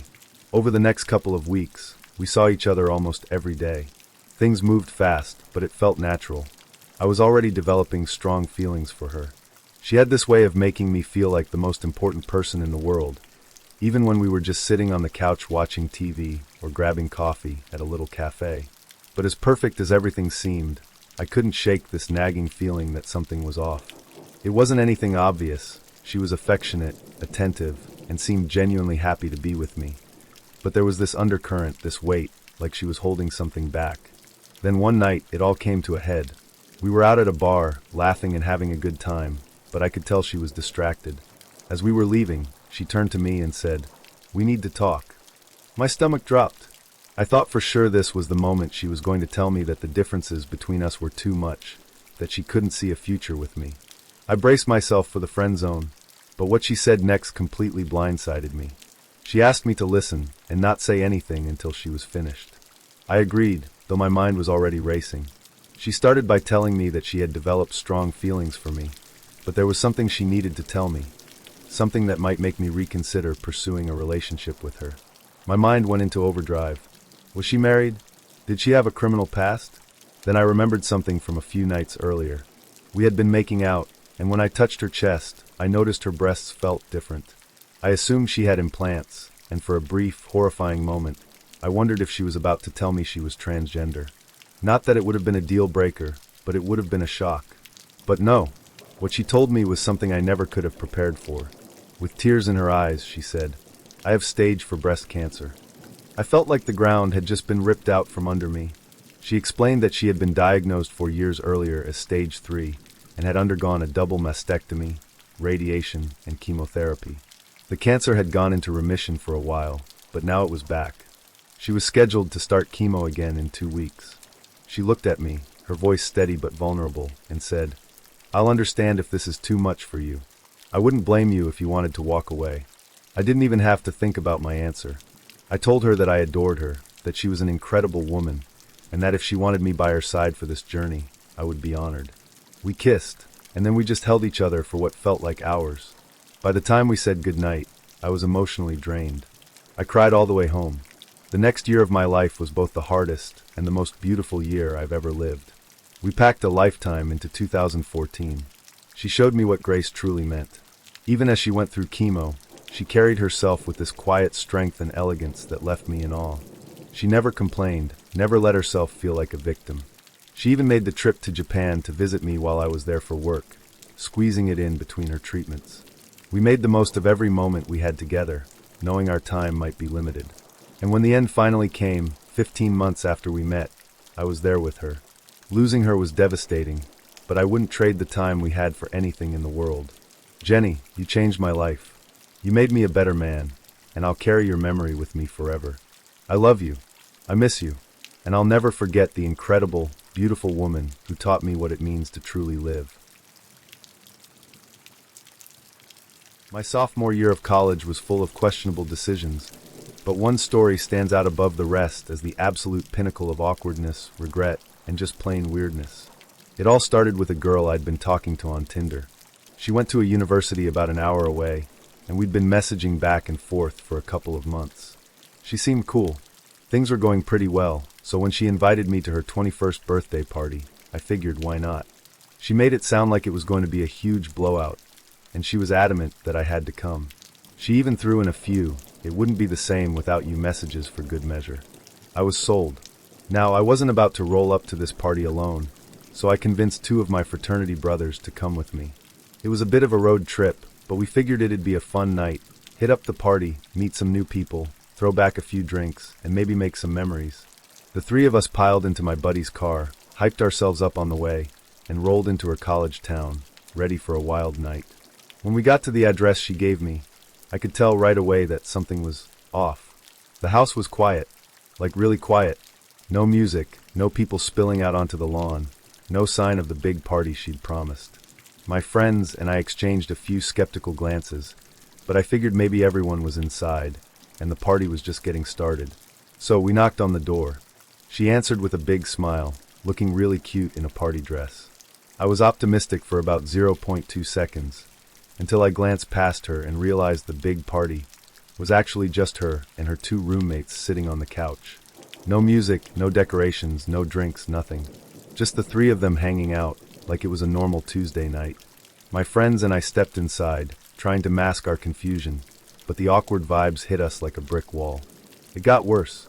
Her 2 roommates weren't drinking, weren't going out, and definitely weren't interested in making conversation with us. So it was just me, my Tinder date, and my 2 fraternity brothers awkwardly trying to salvage the night. We tried everything, beer pong, flip cup, quarters, but the birthday girl refused to participate. At one point, she actually said, "Drinking games are illegal." I'm not exaggerating. Those words came out of her mouth. My jaw hit the floor. I was floored. Who says that? Who even thinks that? In that moment, I realized I had made a huge mistake. Realizing we were in the middle of what might be the lamest 21st birthday party of all time, my friends and I decided to call an audible. We hit up our fraternity's chapter at her university, and the guys there were more than happy to have us over. They were throwing an actual party with actual people and actual fun. So, we made plans to head over. Here's where things took another turn. I managed to convince my Tinder date to come with us to the fraternity party, which I thought was a win. Maybe the night could still be saved. But as we were leaving her apartment complex, she saw a cop car parked nearby and completely lost her mind. She started freaking out, saying we were going to get in trouble and insisting we go back to her place. Keep in mind, she had just turned 21, we weren't carrying anything illegal, and there was literally no reason to panic. But she wasn't having it. She was practically shaking, convinced the cops were going to arrest us for walking. At that point, my 2 friends had already started making their way to the fraternity house, and I was stuck. I couldn't just ditch her, since I was supposed to stay at her place that night. So, I reluctantly told my friends to go on without me, and took one for the team. We went back to her apartment. When we got back, I thought maybe we'd have a drink, talk, and salvage the night somehow. Nope. Instead, she put on the Lizzie McGuire movie. I'm not kidding. There I was, sitting on her couch, watching Hilary Duff sing What Dreams Are Made Of while questioning every single decision that had led me to this moment. I was trying to be a good sport about it, though, and eventually things started to heat up a bit. We started making out, and for a brief second I thought, maybe this isn't so bad after all. Wrong. So wrong. Mid-make-out, she stopped and informed me that she was on her period and wouldn't go any further than kissing. Now, don't get me wrong, there's nothing wrong with setting boundaries. I respect that, but I was already stuck at what felt like the most awkward birthday party ever, and now I was being told that this was as good as it was going to get. I tried to convince her to at least meet me halfway, but she wasn't budging. Instead, she said, "I can do a little trick that'll make you happy." I had no idea what she meant, but curiosity got the better of me. I told her to go for it. Big mistake. She proceeded to lick me. Not in a sexy way. Not in a playful way. No, she licked me from one ear down under my chin, all the way to my other ear. It was the most unsexy, awkward, slobbery thing I have ever experienced in my life. I was stunned. Speechless. I didn't even know how to react. She pulled back, smiled like she'd just done something amazing, and then started doing it again. I told her she could stop, but she didn't. She kept going, licking my face like a dog that had just found peanut butter. I was drenched in slobber. At this point, I was praying for my friends to come back and save me. Hours later, they finally stumbled in, drunk and laughing about the amazing time they'd had at the fraternity party. I shot them a look that said, "We need to leave." Now, we made our exit as early as we could the next morning, and I thought the nightmare was finally over. Oh, but it wasn't. A few hours after we got back to our university, I got a Snapchat from her. It was a picture of her and her 2 roommates, holding up a condom that had apparently fallen out of my pocket the night before. They were all smiling like it was some kind of trophy. I just stared at my phone, completely mortified. And it gets even better. Over 2 months later, after absolutely zero contact, she messaged me out of the blue and asked, "So, are we going to be boyfriend/girlfriend or not?" To finalize here, yes, I never replied. And I've never used Tinder again. Dating in the modern world is a series of adventures, mishaps, and awkward moments, all wrapped in the hope of finding someone who makes the chaos worthwhile. Tinder, in particular, has a way of turning your expectations on their head. One minute you're swiping and chatting, imagining the fun you'll have, and the next, life throws you a curveball you didn't see coming. That's exactly what happened to me when I met this guy. Let's call him Tinder Guy. Not the most creative nickname, but it suits the story. We hit it off immediately after matching. He was funny, charming, and had this easygoing vibe that made him stand out from the usual Tinder crowd. Our first 2 dates were genuinely a lot of fun. I hadn't really been looking for anything serious, but with him, it felt like there was potential. We laughed a lot, had great conversations, and I felt comfortable around him, which isn't always the case on Tinder dates. By the time our 3rd date rolled around, I was pretty into him. Like really into him. I decided I wanted to take things to the next level. He planned the 3rd date, and it was perfect. He took me to this cute little Italian restaurant that had candles on the tables and dim lighting. The whole romantic setup. We shared a bottle of wine, split a tiramisu for dessert, and everything just felt right. I knew by the time we were halfway through the main course that I wanted to sleep with him that night. And honestly, I thought he might feel the same way. After dinner, he invited me back to his place for another glass of wine, and I didn't hesitate for a second. His apartment was nice, clean, cozy, and full of little personal touches that made it feel like more than just a bachelor pad. He poured us each a glass of red wine, and we settled onto his couch. The conversation flowed as easily as it had all night, and before long we were kissing. At first, it was great. He was a good kisser, and it felt natural, not forced or awkward. But then, the kissing just kept going. Fully clothed, making out on the couch, for what felt like an eternity. I'm not exaggerating when I say it lasted forever. At first, I was into it, but after a while, I started to wonder what was going on. We weren't teenagers at a high school party. We were 2 adults who had just come back from a romantic dinner. I was ready to move things forward, but he didn't seem to be getting the hint. After what felt like hours, but was probably more like 30 minutes, I decided to take matters into my own hands. If he wasn't going to make a move, I was. So I stood up, took a deep breath, and took off all of my clothes. Not in a dramatic way, but in a clear, okay, let's do this kind of way. I figured it would be enough to break the tension and let him know I was ready. Instead of reacting the way I expected, he sat up straight, still fully clothed, and looked at me with this serious, almost apologetic expression. I'll never forget what he said next. "I can't have sex with you. I have an STD." Those words hit me like a ton of bricks. For a second, I didn't know how to respond. I was standing there completely naked, and he was just sitting there fully dressed, dropping this bombshell like it was nothing. It was, without a doubt, one of the most awkward moments of my life. I don't even remember what I said at first.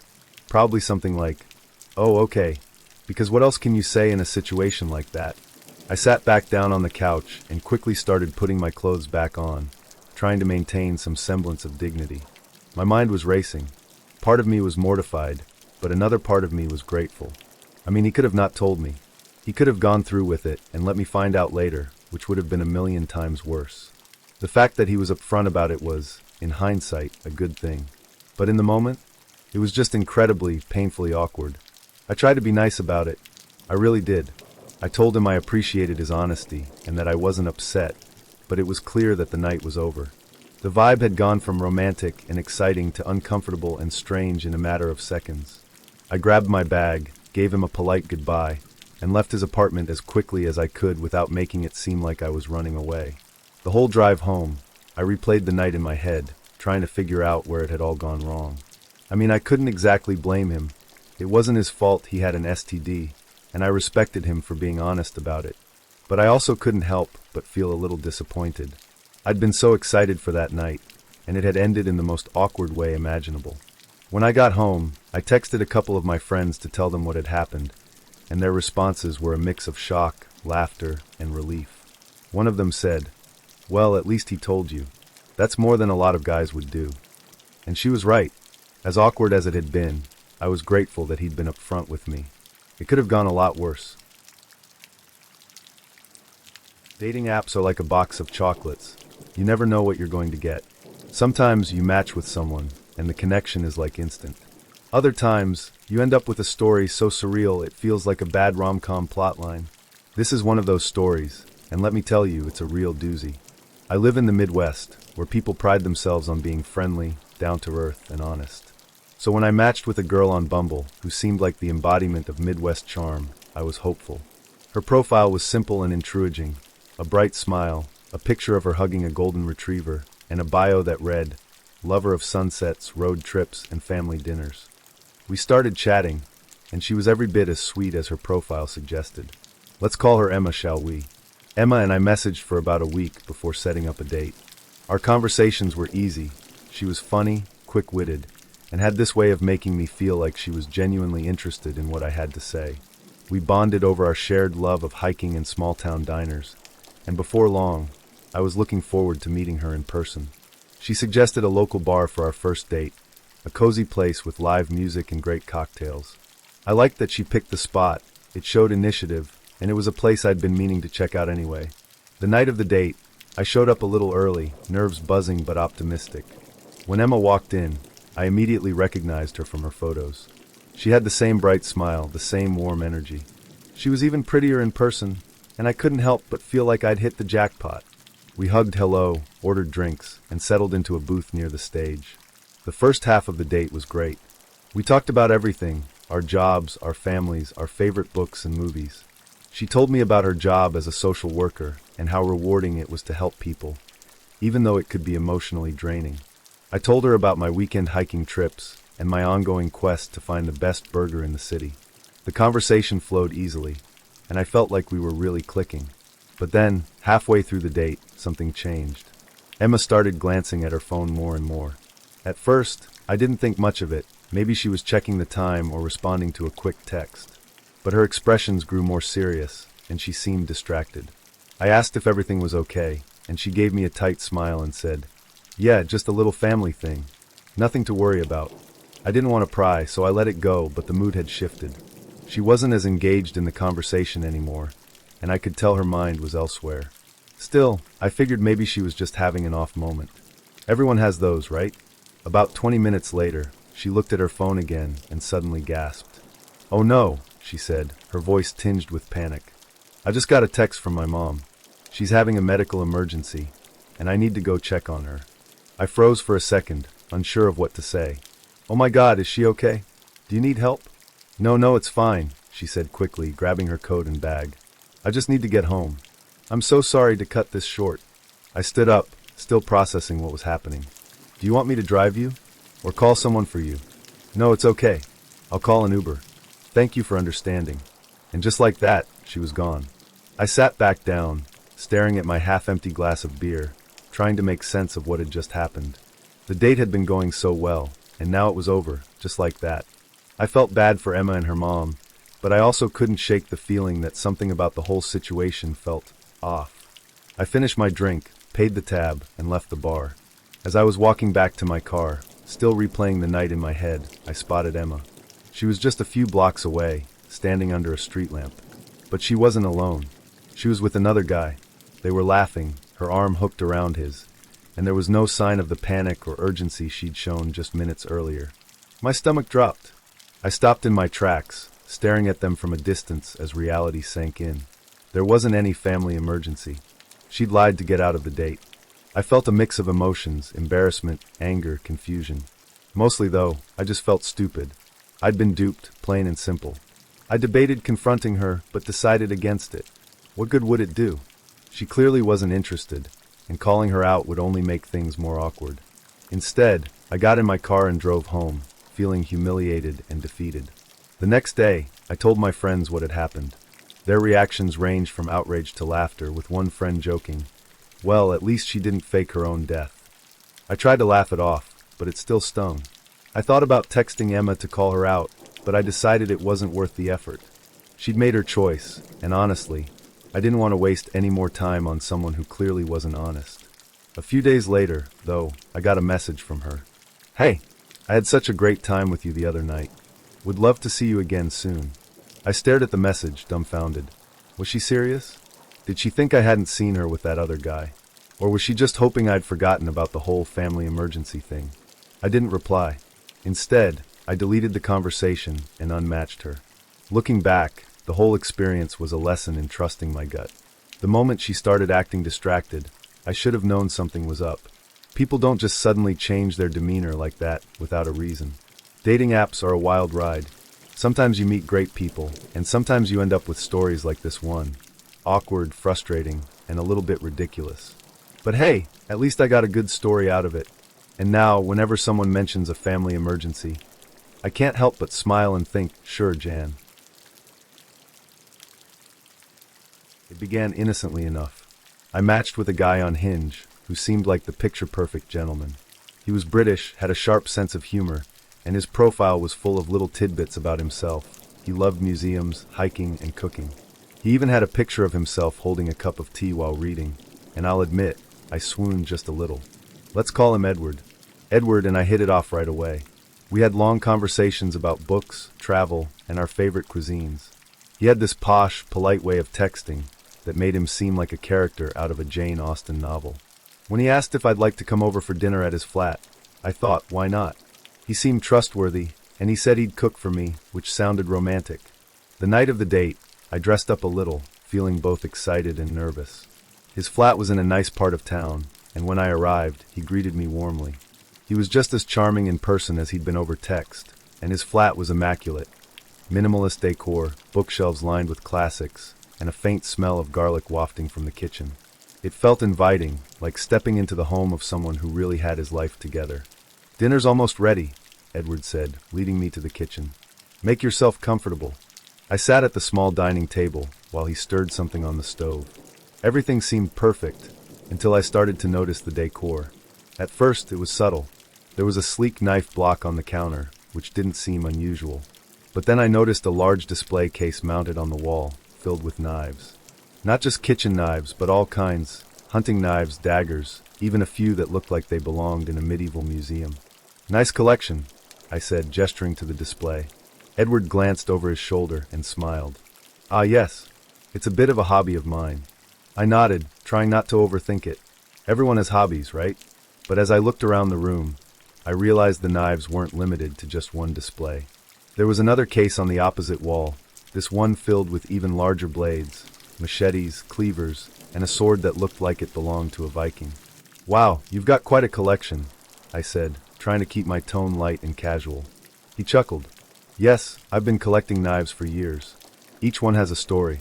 Some are antiques, some are from my travels, and a few are custom-made. I think of them as pieces of art." That sounded reasonable enough, but I couldn't shake the uneasy feeling creeping up my spine. Something about the sheer number of blades in the room felt excessive. As we sat down to eat, Edward started telling me about the knives. At first, it was interesting. He talked about the craftsmanship and the history behind some of the pieces. But then his tone shifted. He started describing the art of blade work in a way that felt unnervingly intense. "There's something so elegant about a well-balanced knife," he said, holding up his fork like it was a weapon. "The precision, the control, it's an extension of the body, really." I forced a smile and nodded, but my appetite was quickly evaporating. He must have noticed my discomfort because he changed the subject, asking me about my favorite books and films. I tried to steer the conversation to safer ground, but every now and then he'd circle back to the knives, dropping little comments like, "You know, this one blade I have could cut through bone like butter." By the time we finished dinner, I was feeling more than a little uneasy. Edward offered to show me the rest of his flat, and I reluctantly agreed, hoping it would give me a better sense of who he was. The first few rooms were normal, his bedroom, a small office, but when he opened the door to what he called his hobby room, my stomach turned. The room was filled with knives. Display cases lined every wall, and there was even a glass cabinet in the middle of the room with a spotlight shining down on what looked like a ceremonial dagger. There were knives on stands, knives in frames, and knives hanging from hooks. It was overwhelming. "This is my pride and joy," Edward said, gesturing to the room with a wide smile. "Every piece here has been carefully curated. Some of these are extremely rare." I nodded, trying not to let my face betray how freaked out I was. "It's impressive," I said, my voice barely above a whisper. He stepped closer to one of the displays and took out a knife with a long, serrated blade. "This one," he said, holding it up, "was used in combat. It's a replica, of course, but the design is based on a blade that was actually used in World War II. "That's interesting," I said, taking a step back. He turned the knife over in his hands, his eyes gleaming. "You know, there's something almost poetic about the way a blade can cut through anything. It's so final, so precise. Don't you think?" Yeah," I muttered, my heart racing. "I think I should probably head out. It's getting late." Edward looked up, his expression suddenly serious. "Oh, of course. Let me walk you out." I grabbed my bag and followed him to the door, trying to act as casual as possible. As we said goodbye, he leaned in for a hug, and I stiffened. My mind was racing with thoughts of his knife collection, and the way he'd talked about blades like they were living things.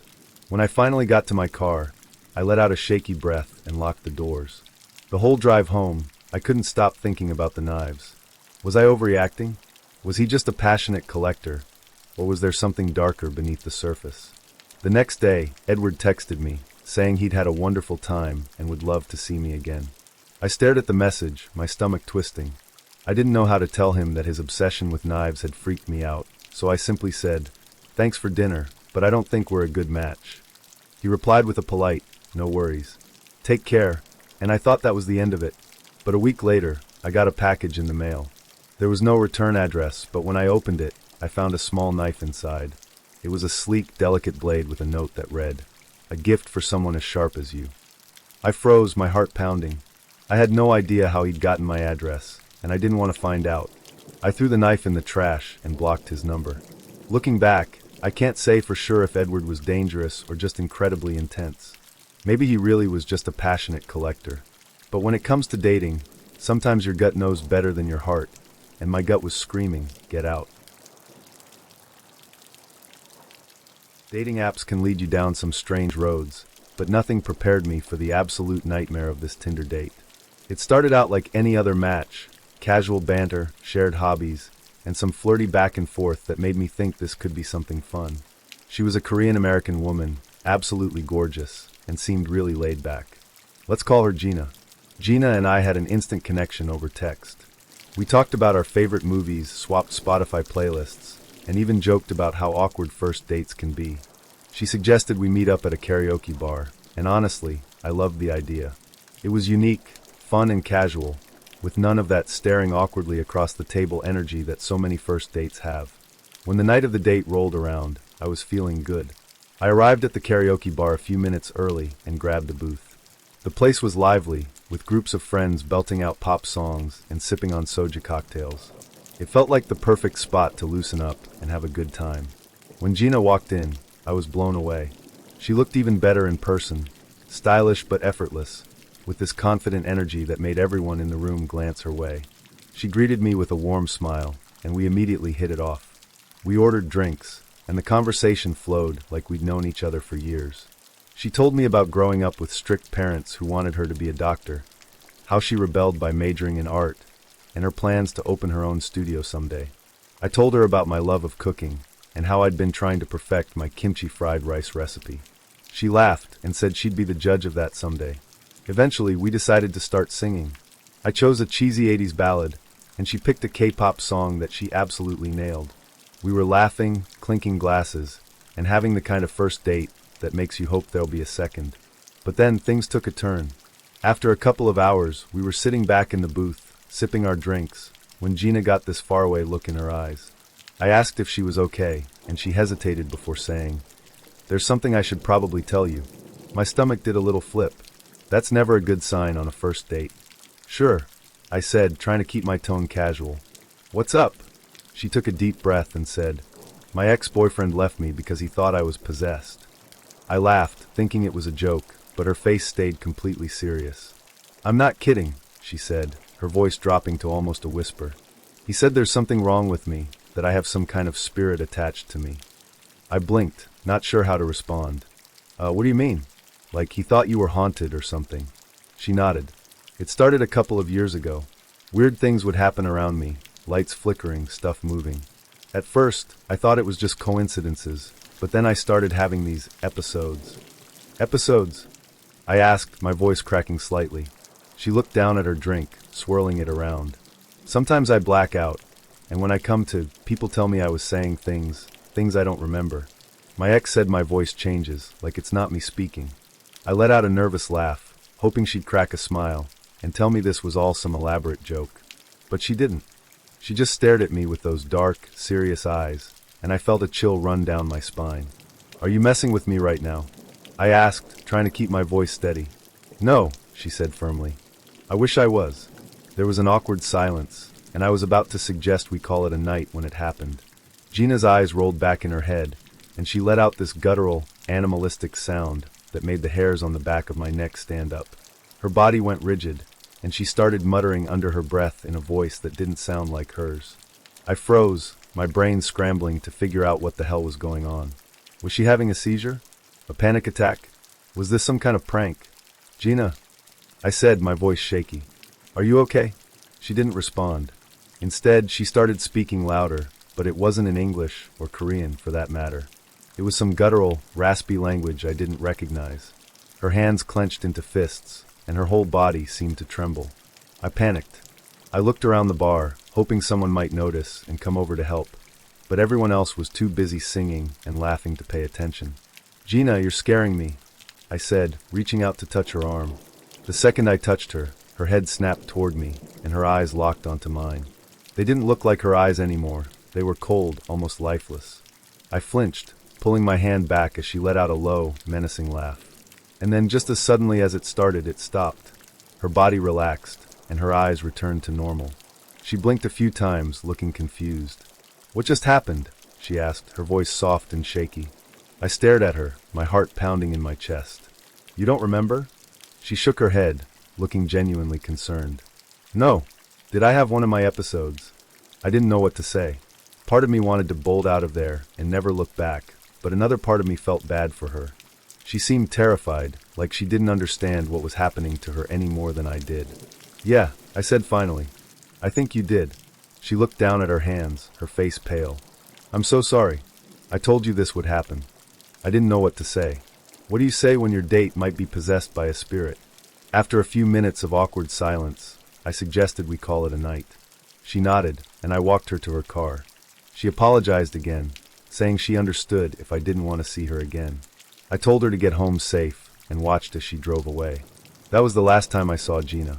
The next day, she texted me, thanking me for being so understanding, and saying she'd had a great time despite what happened. I didn't respond. I didn't know how to. It started when I matched with a French guy on Bumble. His name was Julien, and he had that effortlessly cool vibe that French people seem to be born with. His profile showed him at art galleries, sipping espresso, and posing with a sketchbook. His bio said he was a painter who had just moved to the city to find inspiration. I was intrigued. We started chatting, and he was charming as hell. He called me ma chère, sent me pictures of his artwork, and even quoted poetry at one point. I swooned, obviously. He seemed cultured, interesting, and genuinely sweet. When he asked me if I'd like to meet for coffee, I didn't hesitate to say yes. We decided on a small cafe downtown, the kind of place with mismatched chairs and handwritten menus. I arrived a little early and picked a table near the window. Julien arrived right on time, looking every bit as handsome as his photos. He had this easy confidence about him, like he belonged in a black and white movie. Bonjour, he said, kissing me on both cheeks. You look lovely. I blushed and thanked him, already feeling like this date was off to a great start. He ordered a cappuccino, and we started talking. His accent was thick but melodic, and I found myself leaning forward just to catch every word. He told me about his life in Paris, his love of art, and how he'd moved to the city to escape a breakup and start fresh. It was all very romantic. Then about 15 minutes into the date, Julien reached down and pulled something out from under the table. At first, I thought it was a bag, but then I saw it, a small cat carrier. Oh, you brought your cat? I said, trying to sound casual. Oui, he said with a smile. This is Clementine. She goes everywhere with me. I peered into the carrier and saw a fluffy orange tabby staring back at me. She looked unimpressed, as cats tend to do. "She's adorable," I said, though I was a little thrown off. "I mean, who brings a cat on a date?" Julian opened the carrier and lifted Clementine out, placing her gently on the table. She stretched, yawned, and then sat down like she owned the place. Julian started feeding her bits of croissant, murmuring to her in French. "She loves croissant," he said, smiling at me like this was completely normal. I laughed nervously. "She seems very sophisticated." "Ah, yes," he said, stroking her fur. "She is my muse, my little companion. I could not live without her." At this point, I wasn't sure what to think. On one hand, it was kind of sweet how much he loved his cat. On the other hand, it was a little much. But I decided to roll with it. Maybe this was just a quirky French thing. The conversation shifted back to art, and I started to relax again, until Clementine sneezed. Julian immediately pulled out a monogrammed handkerchief and wiped her nose. "Oh, ma pauvre Clementine," he cooed. "Are you feeling unwell?" He looked genuinely distressed, and for a second, I wondered if we were about to leave so he could take her to the vet. But Clementine seemed fine. She stretched again and hopped onto Julian's lap, where she promptly fell asleep. "She is my heart," Julian said, looking down at her with a dreamy expression. "That's really sweet," I said, though I was starting to feel like a third wheel on my own date. Julian spent the next 10 minutes telling me all about Clementine, her favorite foods, her dislikes, her emotional health. He barely asked me anything about myself, and any time I tried to steer the conversation back to something else, he'd find a way to bring it back to the cat. "I think she was a painter in a past life," he said at one point. "She has such an artistic soul." I nodded, not sure how to respond. When the waiter came by to clear our plates, Julian asked if they had a small bowl of cream for Clementine. The waiter looked confused but said he'd check. At this point, I was starting to wonder if this was some kind of elaborate prank. Julian seemed so normal over text, but in person, it was like he and Clementine were in their own little world, and I was just a spectator. When the waiter returned with a small bowl of cream, Julian placed it on the table and watched lovingly as Clementine lapped it up. "She is such a delicate eater," he said, beaming. "Yeah, she's very refined," I said, forcing a smile. By the time the date was over, I was mentally exhausted. Julian walked me to my car, Clementine back in her carrier, and asked if I'd like to see him again. "I'll think about it," I said, which was my polite way of saying no. The next day, Julian texted me a picture of Clementine with the caption, "She misses you already." I didn't respond. Look, I love animals as much as the next person, but there's a line between being a pet lover and being a little too attached. Julian was clearly on the other side of that line, and as sweet as he was, I couldn't imagine dating someone whose entire world revolved around their cat. I had matched up with this guy on Hinge, who seemed like a total catch. His name was Rahul. He was Indian American, had a great smile, and his profile was full of things that made him seem like the kind of guy you'd want to bring home to meet your family. He described himself as an entrepreneur, world traveler, and foodie. In one of his pictures, he was skydiving, and in another, he was holding a puppy. Basically, he hit all the right notes for me. Rahul was quick to message me, and he made a great first impression. He was confident but not cocky, funny without trying too hard, and genuinely seemed interested in getting to know me. We talked about our favorite cuisines, our love of travel, and even bonded over how both of our parents had tried to set us up with someone from their friend's family, at least once. For our first date, Rahul suggested dinner at a high-end restaurant downtown. I was impressed. Most of my dating app matches would suggest grabbing coffee or drinks, but Rahul wanted to go all out. I figured he must be serious, and I liked that. The night of the date, I dressed up a little more than usual, feeling excited and maybe even a bit nervous. When I arrived at the restaurant, Rahul was already there, waiting for me at the bar. He stood up as I walked in, greeted me with a warm smile, and complimented my outfit. He was just as handsome as his pictures, and his energy was infectious. We were seated at a cozy table, and from the start, the conversation was easy. He told me about his work, how he'd started his own business, and how it had given him the freedom to travel and live life on his own terms. I was intrigued. Who doesn't love an ambitious guy? As the appetizers arrived, Rahul started asking me about my goals. "What do you want out of life?" he asked, his tone serious but encouraging. It felt like an interview question, but I went along with it, telling him about my career aspirations and my dream of traveling to South America someday. He listened intently, nodding and smiling, and I felt like he genuinely cared about what I had to say. Then, somewhere between the appetizers and the main course, the conversation took a weird turn. "You know," Rahul said, leaning forward, "I think you have a lot of potential." I blinked, confused. Thanks." "No, I mean it," he said, his eyes lighting up. "You seem like someone who's ambitious, who wants more out of life." "Am I right?" "I guess so," I said, feeling a little unsure of where this was going. "That's exactly the kind of mindset I look for in people," he said, his tone growing more intense. "Have you ever thought about starting your own business?" I laughed nervously. "Not really. I'm pretty happy with my job." "That's the thing," he said, lowering his voice like he was about to tell me a secret. "Most people think they're happy, but they're stuck in this cycle, working for someone else, trading their time for money, never really building anything of their own. Don't you want more than that?" At this point, alarm bells started ringing in my head. I had a sinking feeling about where this was going, but I decided to play along to see if I was right. "What do you mean?" I asked, trying to sound curious. Rahul smiled, like he'd been waiting for me to ask. "I'm part of an amazing business opportunity," he said, pulling out his phone. "It's changed my life, and I think it could change yours too." He opened an app and started showing me a slideshow. Yes, an actual slideshow about a multi-level marketing company he was involved in. He called it a network of entrepreneurs who were unlocking financial freedom by selling health and wellness products.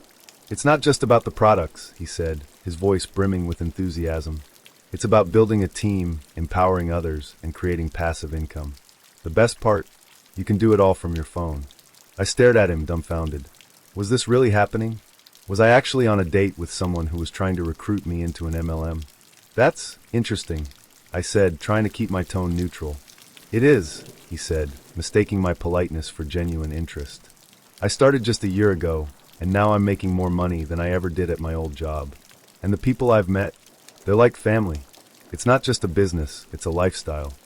He kept going, showing me pictures of luxury cars, exotic vacations, and smiling groups of people who were apparently all part of this amazing opportunity. I tried to steer the conversation back to normal date topics, but Rahul wasn't having it. He was on a roll, and nothing I said could stop him. By the time dessert arrived, I was mentally exhausted. I'd gone from being excited about the date to wanting to crawl under the table and disappear. "So," Rahul said, flashing me a confident smile, "what do you think? Are you ready to take control of your future?" I took a deep breath, trying to figure out the nicest way to say no. "I think it's great that you're passionate about this," I said carefully, "but I don't think it's for me." Rahul's smile faltered for a moment, but he quickly recovered. "That's okay," he said. "I get it, it's a lot to take in, but I really think you'd be amazing at this. How about we set up a call with my mentor? He can explain it better than I can." I wanted to scream. Instead, I forced a smile and said, "I'll think about it." After the date, I went home and immediately blocked Rahul on Hinge. But he wasn't done with me yet. The next day, he sent me a text. "Hey, just wanted to follow up. I really think you'd be a great fit for the team. Let me know if you'd like to chat more about it." I didn't respond. A week later, I got another text. "I hope you're doing well. Just wanted to remind you that the door is always open if you're ready to change your life." At that point, I blocked his number. Looking back, I can't believe I didn't see the red flags sooner. Rahul was charming, sure, but the moment he started talking about unlocking financial freedom, I should have known something was up. Lesson learned. If someone on a dating app seems too good to be true, they might just be trying to sell you something. I matched with a Mexican-American woman on Tinder named Isabel. She was absolutely stunning, with long dark hair, striking hazel eyes, you name it. Perfect, right? Hold on to that thought, please. We started chatting, and she was hilarious, effortlessly funny in a way that had me grinning at my phone like a fool. She told me she worked as a graphic designer, loved live music, and had a soft spot for dive bars with good margaritas. I was hooked. After a week of chatting, we decided to meet up at one of her favorite spots, a cozy bar with dim lighting, loud music, and a laid-back vibe. The night of the date, I was nervous but excited. When Isabel walked in, she looked even better in person, confident, stylish, and radiating that kind of energy that makes everyone in the room notice. We hugged, ordered drinks, and slid into a booth. From the start, we hit it off. The conversation flowed effortlessly, and she had this way of making me feel like I was the funniest guy in the world. We talked about everything, our favorite bands, bad movies we secretly loved, and the best tacos in the city. She told me a hilarious story about trying to teach her dog to skateboard, and I couldn't stop laughing. For a moment, I thought this might actually be going somewhere. But then, out of nowhere, the night took a turn. We were halfway through our second round of drinks when a guy stormed into the bar, his face twisted in anger. He was tall, broad-shouldered, and looked like he'd just walked off the set of a soap opera. His eyes scanned the room like he was searching for someone, and when they landed on Isabel, his expression darkened. "Isabel," he barked, his voice loud enough to cut through the music. I froze, my drink halfway to my mouth. Isabel stiffened, her smile vanishing. "Oh no," she muttered under her breath. Before I could ask what was going on, the guy stomped over to our booth, glaring at me like I'd just insulted his entire family. "Who the hell is this?" he demanded, jerking his thumb in my direction. "Carlos, what are you doing here?" Isabel said, her voice sharp but controlled. What are you doing here, me?" he shot back. "I saw your post on Instagram. You think you can just move on like that? With this guy?" He jabbed a finger at me, and I suddenly felt like I'd wandered into someone else's drama. "Look, man," I said, trying to stay calm. "I don't know what this is about, but maybe we should all just—" "Shut up," Carlos snapped, cutting me off. "This has nothing to do with you." At this point, people in the bar were starting to notice. The bartender was eyeing us warily, and I could feel the weight of everyone's stares. "Carlos, you need to leave," Isabel said firmly. "We're done, okay? This isn't your business anymore." "Oh, it's my business," he said, leaning closer to the table. His gaze flicked to me, his eyes narrowing. "You think you can just replace me? After everything we went through?" "I'm not doing this with you," Isabel said, standing up. "Go home." Carlos ignored her, his anger now fully focused on me. "You think you're better than me?" he said, his voice rising. "You think you can just walk in and take what's mine?" "Okay, first of all," I said, standing up as well, "I'm not taking anything. You need to calm down." "Big mistake." Carlos lunged at me, and before I knew it, we were nose to nose. For a second, I thought he was going to punch me, but the bartender intervened just in time. "Hey!" the bartender shouted, stepping between us. "Take it outside or take it home. Either way, you're done here." Carlos glared at me one last time before turning to Isabel. "This isn't over," he said, his voice low and threatening.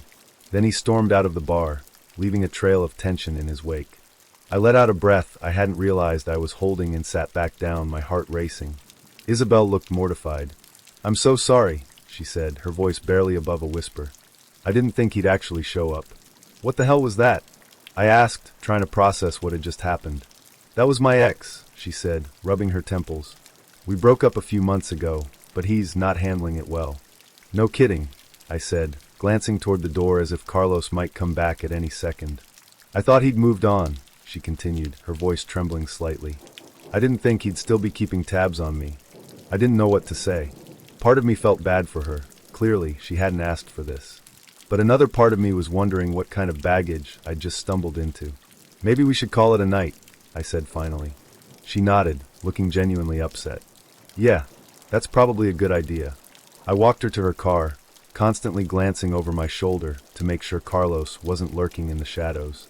She apologized again, saying she understood if I didn't want to see her again. I told her to stay safe and drove home, still shaken by the whole ordeal. The next day, Isabel texted me to apologize again. She said she'd filed a restraining order against Carlos and promised that he wouldn't be a problem anymore. I wished her the best, but I didn't respond. As much as I liked her, I wasn't ready to dive into that kind of drama. I matched with a Scandinavian guy on Bumble named Eric. He had pics of him hiking through snowy mountains, lounging by a bonfire, and holding what looked like a giant fish he'd caught on a fishing trip. His bio was short and to the point. Adventurer. Amateur chef. Looking for someone to make me laugh. We started chatting, and he was sweet and cool and a little cocky. He told me about his job as a software engineer, his love of the outdoors, and how he'd recently moved to the city to experience something new. He also mentioned that he was still adjusting to life in a tiny apartment after growing up with endless space back home in Norway. After a week of messaging, Eric asked if I'd like to come over for dinner. He said he loved cooking for people and wanted to show off his amazing salmon recipe. I was hesitant about going to his place for a first date, but he assured me it would be casual and low pressure. Plus, the idea of being cooked for by a Viking chef was strangely appealing.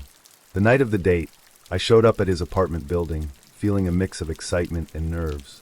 He buzzed me in, and when I walked into his unit, I was immediately impressed.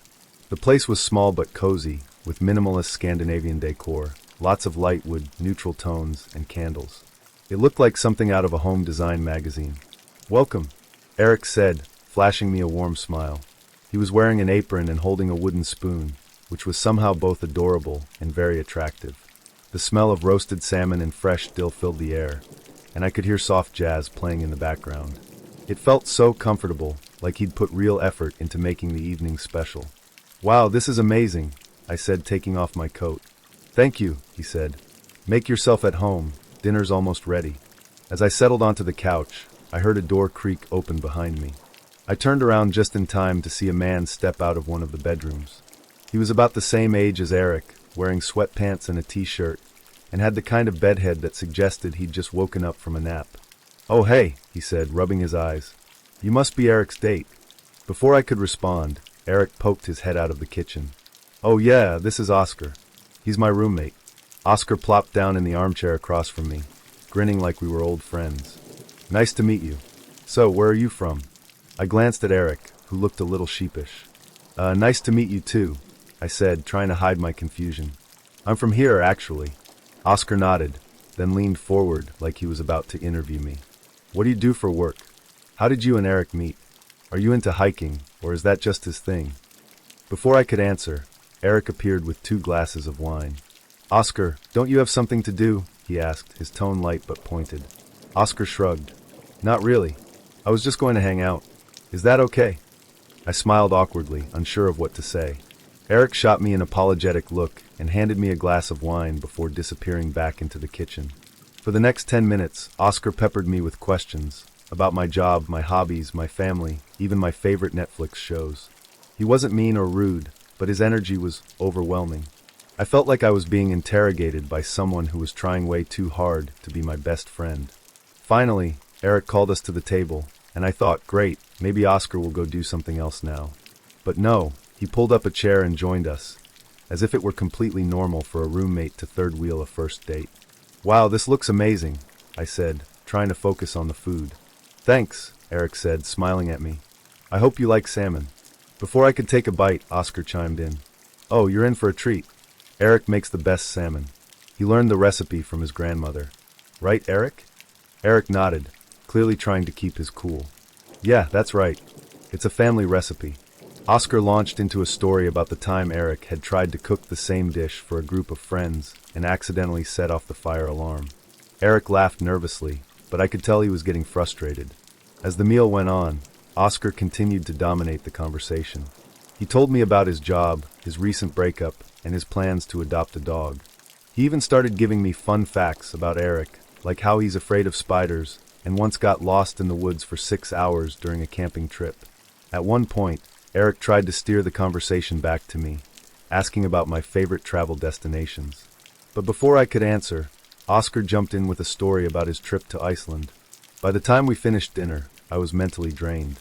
Eric offered to walk me to my car, and I eagerly accepted, grateful for the chance to escape Oscar's relentless chatter.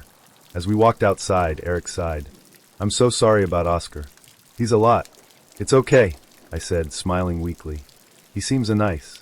Eric groaned. "He's a good guy, but he doesn't know how to give people space." I told him I had a date tonight, but I guess he didn't take the hint. I nodded, unsure of what to say. Eric was great, handsome, sweet, and genuinely interesting, but the thought of dealing with Oscar on a regular basis was daunting. When we reached my car, Eric asked if I'd like to go out again. I hesitated for a moment before saying, "Maybe. Let me think about it." He smiled, looking a little disappointed but understanding. "Of course. Take your time." We said goodbye, and I drove home, replaying the night in my head. As much as I liked Eric, I couldn't shake the feeling that Oscar would always be there, lurking in the background like an overzealous chaperone. The next day, Eric texted me to apologize again for Oscar's behavior. I told him it was fine, but I didn't think we were a good match. He was polite and understanding, and we wished each other the best. I matched with a Chinese-American guy called Kevin on the one and only Hinge. His bio included things like, "I'll never say no to dumplings," and looking for someone to join me on my search for the best boba in town. It was just what I was looking for. We hit it off pretty quickly. Our conversations were light-hearted, full of joking about how we'd both probably spend way too much money on bubble tea if left unchecked. He told me about his job in marketing, his love of cooking, and his favorite hidden gem restaurants in the city. He seemed down to earth, and I liked that. After a week of chatting, we decided to meet up for tea at a cute little shop he recommended. It sounded like the perfect first date, low-key, casual, and in public, just in case. The tea shop was cozy, with warm lighting and shelves full of exotic-looking teapots. When Kevin walked in, I immediately recognized him from his pictures. He was a little taller than I'd expected, with an easy smile and a nervous energy that felt kind of endearing. We hugged awkwardly, ordered our drinks, and found a small table near the window. At first, the date was great. Kevin was funny and self-deprecating in a way that made me feel comfortable. We talked about our favorite foods, our travel dreams, and the absurdity of dating apps. He told me about his family, how his mom was obsessed with sending him helpful articles about how to find a wife, and I laughed, sharing how my own parents constantly asked if I was seeing anyone special. But then, about halfway through the date, the vibe shifted. We were sipping our drinks when Kevin leaned forward, his expression more serious than it had been all evening. "I feel like I need to tell you something," he said, his voice low. I blinked, caught off guard. "Okay, what's up?" He hesitated for a moment, then said, "So my ex-girlfriend and I just broke up a few months ago." That wasn't exactly a bombshell. Most people on dating apps are fresh out of relationships. "Okay," I said, nodding. "That's pretty normal."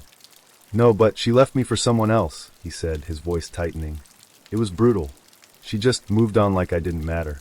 I frowned, unsure of how to respond. "I'm sorry to hear that. That must have been really hard."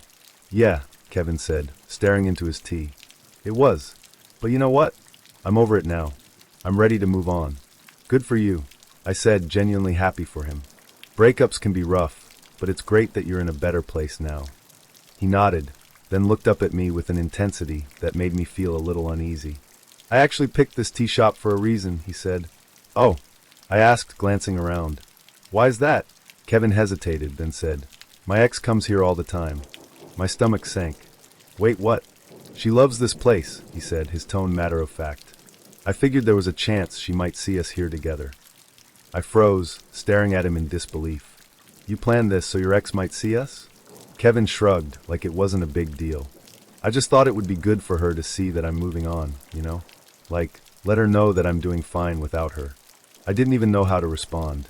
Part of me was stunned that he'd actually admitted to it, and another part of me was furious that I'd unknowingly been dragged into his weird revenge plot. "Kevin," I said slowly, "are you serious right now?" "What?" he asked, looking genuinely confused. "It's not a big deal. I mean, you're amazing, and I thought it'd be nice to show her what she's missing out on." I stared at him, my brain scrambling to process what was happening. "You didn't think to maybe mention this before we went on a date?" "It's not like I planned it to hurt you," he said, his tone defensive. "I just wanted her to see that I'm happy, that I've moved on." "Kevin," I said, my voice sharp, "this is insane. You don't just use someone to make your ex jealous. That's not fair to me." "I wasn't trying to use you," he said quickly. I thought it might help me move on, you know? Like closure." "Closure?" I repeated, my voice rising. "How exactly is this closure? What if she shows up? Do you want her to see us together so she can feel bad? What's the end game here?"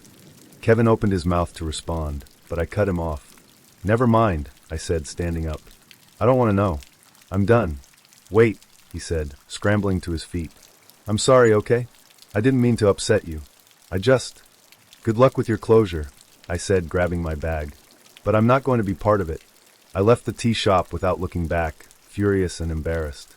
What started as a fun, low-key date had turned into one of the most ridiculous situations I'd ever found myself in. Kevin texted me later that night, apologizing and saying he'd misjudged things. He asked if I'd be willing to give him another chance, promising that he wouldn't let his ex get in the way this time. I didn't respond.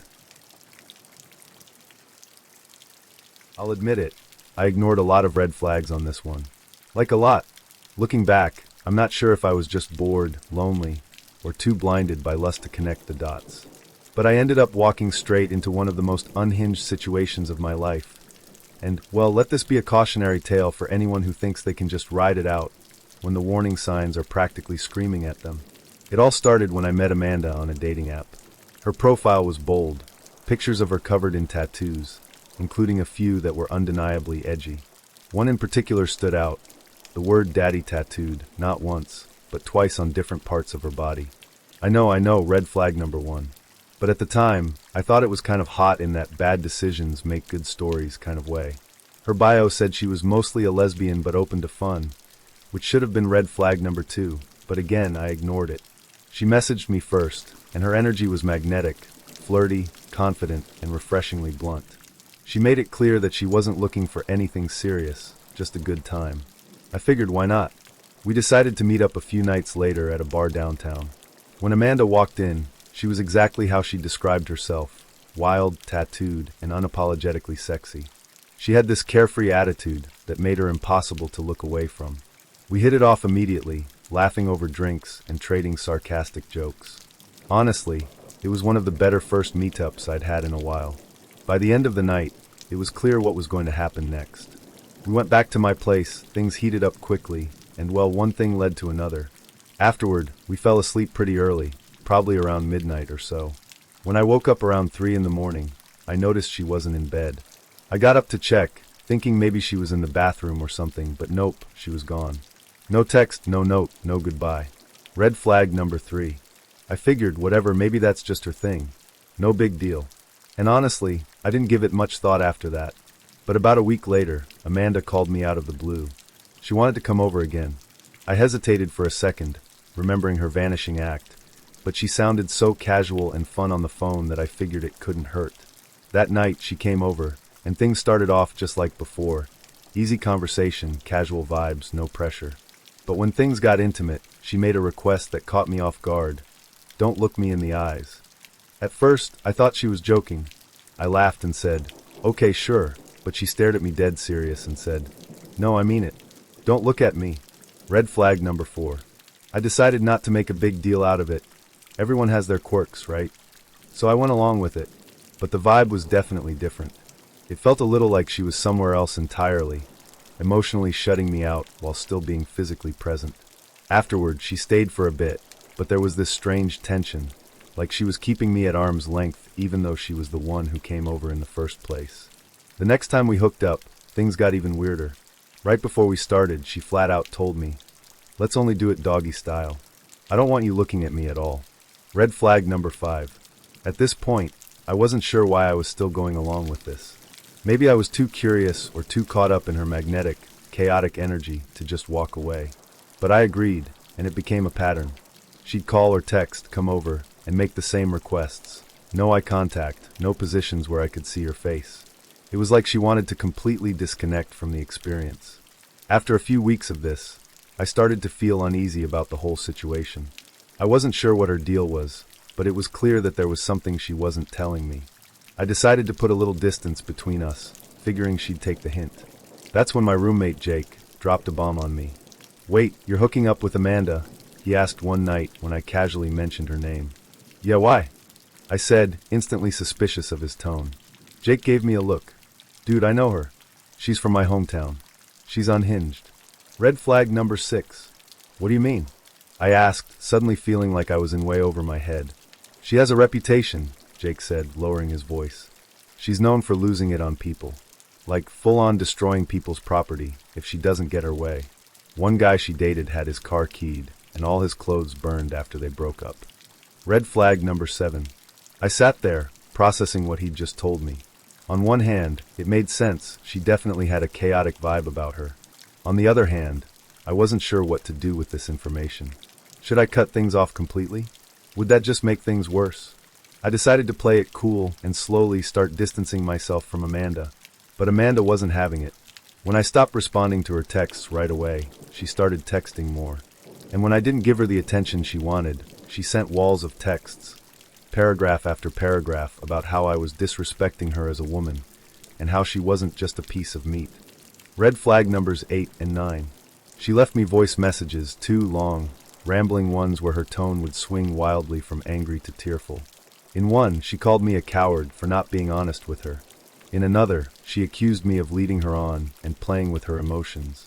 It was confusing and exhausting, especially considering she'd made it clear from the start that she wasn't looking for anything serious. The final straw came when she showed up at my apartment unannounced. I was home alone, and when I heard the knock on the door, I had a sinking feeling it was her. Sure enough, there she was, standing in the hallway with this intense look in her eyes. "Hey," she said, her voice sharp. "Why have you been ignoring me?" "I haven't been ignoring you," I said, trying to keep my cool. "I've just been busy." "Bullshit," she snapped. "You've been avoiding me, and I deserve to know why." At that point, I realized there was no way to diffuse the situation without making it worse. I told her I needed space, and that things weren't working out. She just stared at me for a moment, her expression unreadable, before turning on her heel and storming off. I didn't hear from her for a few days, which made me think that maybe, just maybe, she'd moved on. But then the text started again. More walls of text, more accusations, more emotional whiplash. I ended up blocking her number and deleting her from every app one could think of. I've had some strange and uncomfortable experiences with dating apps, but this one takes the cake. It started out fairly normal, just two people chatting, enjoying some good vibes, and planning to meet up. But by the end of it, I found myself checking over my shoulder every time I left my house. Looking back, I wish I had seen the warning signs sooner. I matched with a woman named Sophie on Bumble. Sophie came across as someone who wasn't just looking for a hookup, which I appreciated, had too many of these types in the past which I did not want again. I wasn't necessarily trying to find my soulmate, but I also wasn't interested in something purely casual at the time. We started chatting, and Sophie was great to talk to, and after a couple of days of texting, she suggested meeting up for coffee at Starbucks. I was in. We met at a cute little cafe not too far from where I lived. Sophie looked just like her pictures, and she had this bubbly energy that immediately put me at ease. We talked about our favorite books, our dream travel destinations, and our mutual disdain for pineapple on pizza. She was charming and easy to talk to, and I left the date thinking it had gone really well. Over the next week, we kept texting, and Sophie seemed even more interested in me than I'd expected. She'd send me long, excited messages about her day, ask about mine, and suggest new places we could go together. At first, I was flattered. It's nice to feel wanted, and Sophie really seemed to be into me. But then it started to feel a little overwhelming. She'd text me constantly, morning, afternoon, night. If I didn't respond within an hour, she'd send follow-up messages. "Hey, are you okay? Or did I say something wrong?" I tried to brush it off as enthusiasm, but it was starting to feel like she was expecting way more of my time and attention than I could reasonably give. The second date came around, and we met up for a walk in the park. It was pleasant enough, but Sophie kept dropping little comments that felt oddly intense for someone I'd only just started seeing. She'd say things like, "I feel like I can really be myself around you," or, "I think we have something really special." I smiled and nodded along, but in the back of my head, I was thinking, we've only been on 2 dates. How can you feel that way already? After that, things escalated quickly. She started showing up at places where I happened to be, my favorite coffee shop, the gym, even the grocery store. At first, I thought it was a coincidence. But then it happened again, and again. One day, I was at the gym when I noticed Sophie on the treadmill a few rows away. She wasn't wearing workout clothes. She was just walking casually, staring at her phone. I waved, trying to keep things light, and she came over immediately. "Hey, fancy seeing you here," she said, grinning. "Yeah, hey," I said, glancing at the weights in my hands. "You work out here too?" "Not really," she said, shrugging. "I was just in the neighborhood and thought I'd drop by." It felt weird, but I didn't want to make a scene, so I just nodded and went back to my workout. But after that, it seemed like Sophie was always in the neighborhood. The breaking point came when I was at a friend's party. It was a small gathering, just a handful of people hanging out and playing board games. I hadn't told Sophie about it, so I was completely shocked when she walked through the door halfway through the night. "Hey," she said, smiling like it was the most normal thing in the world. My friends exchanged confused glances as I pulled Sophie aside. "What are you doing here?" I asked, trying to keep my voice low. "Oh, I saw your Instagram story," she said casually. "I figured I'd come by and say hi." I hadn't even thought to check who'd viewed my story, but apparently, Sophie had been keeping close tabs on me. "This is a private party," I said, trying to keep my cool. "You can't just show up uninvited." She looked hurt. "I thought you'd be happy to see me." "I didn't invite you," I said firmly. You need to leave. She stared at me for a moment, then turned and walked out without another word. I spent the rest of the night trying to explain to my friends what had just happened. After that, I stopped responding to Sophie's messages. I thought she'd get the hint and move on, but instead she doubled down. She started leaving voicemails, some of them angry, others tearful. She'd say things like, "I don't understand why you're ignoring me. I thought we had something real. And you're not even giving me a chance to explain myself." One night, I came home to find a handwritten note taped to my door. It said, "I'm sorry if I scared you. I just want to talk. Please call me." That was the last straw. I blocked her number, deleted her from every social media platform, and made sure my Instagram stories were set to private. For weeks, I felt like I was looking over my shoulder every time I left the house. I never saw Sophie again, but the whole experience left me shaken.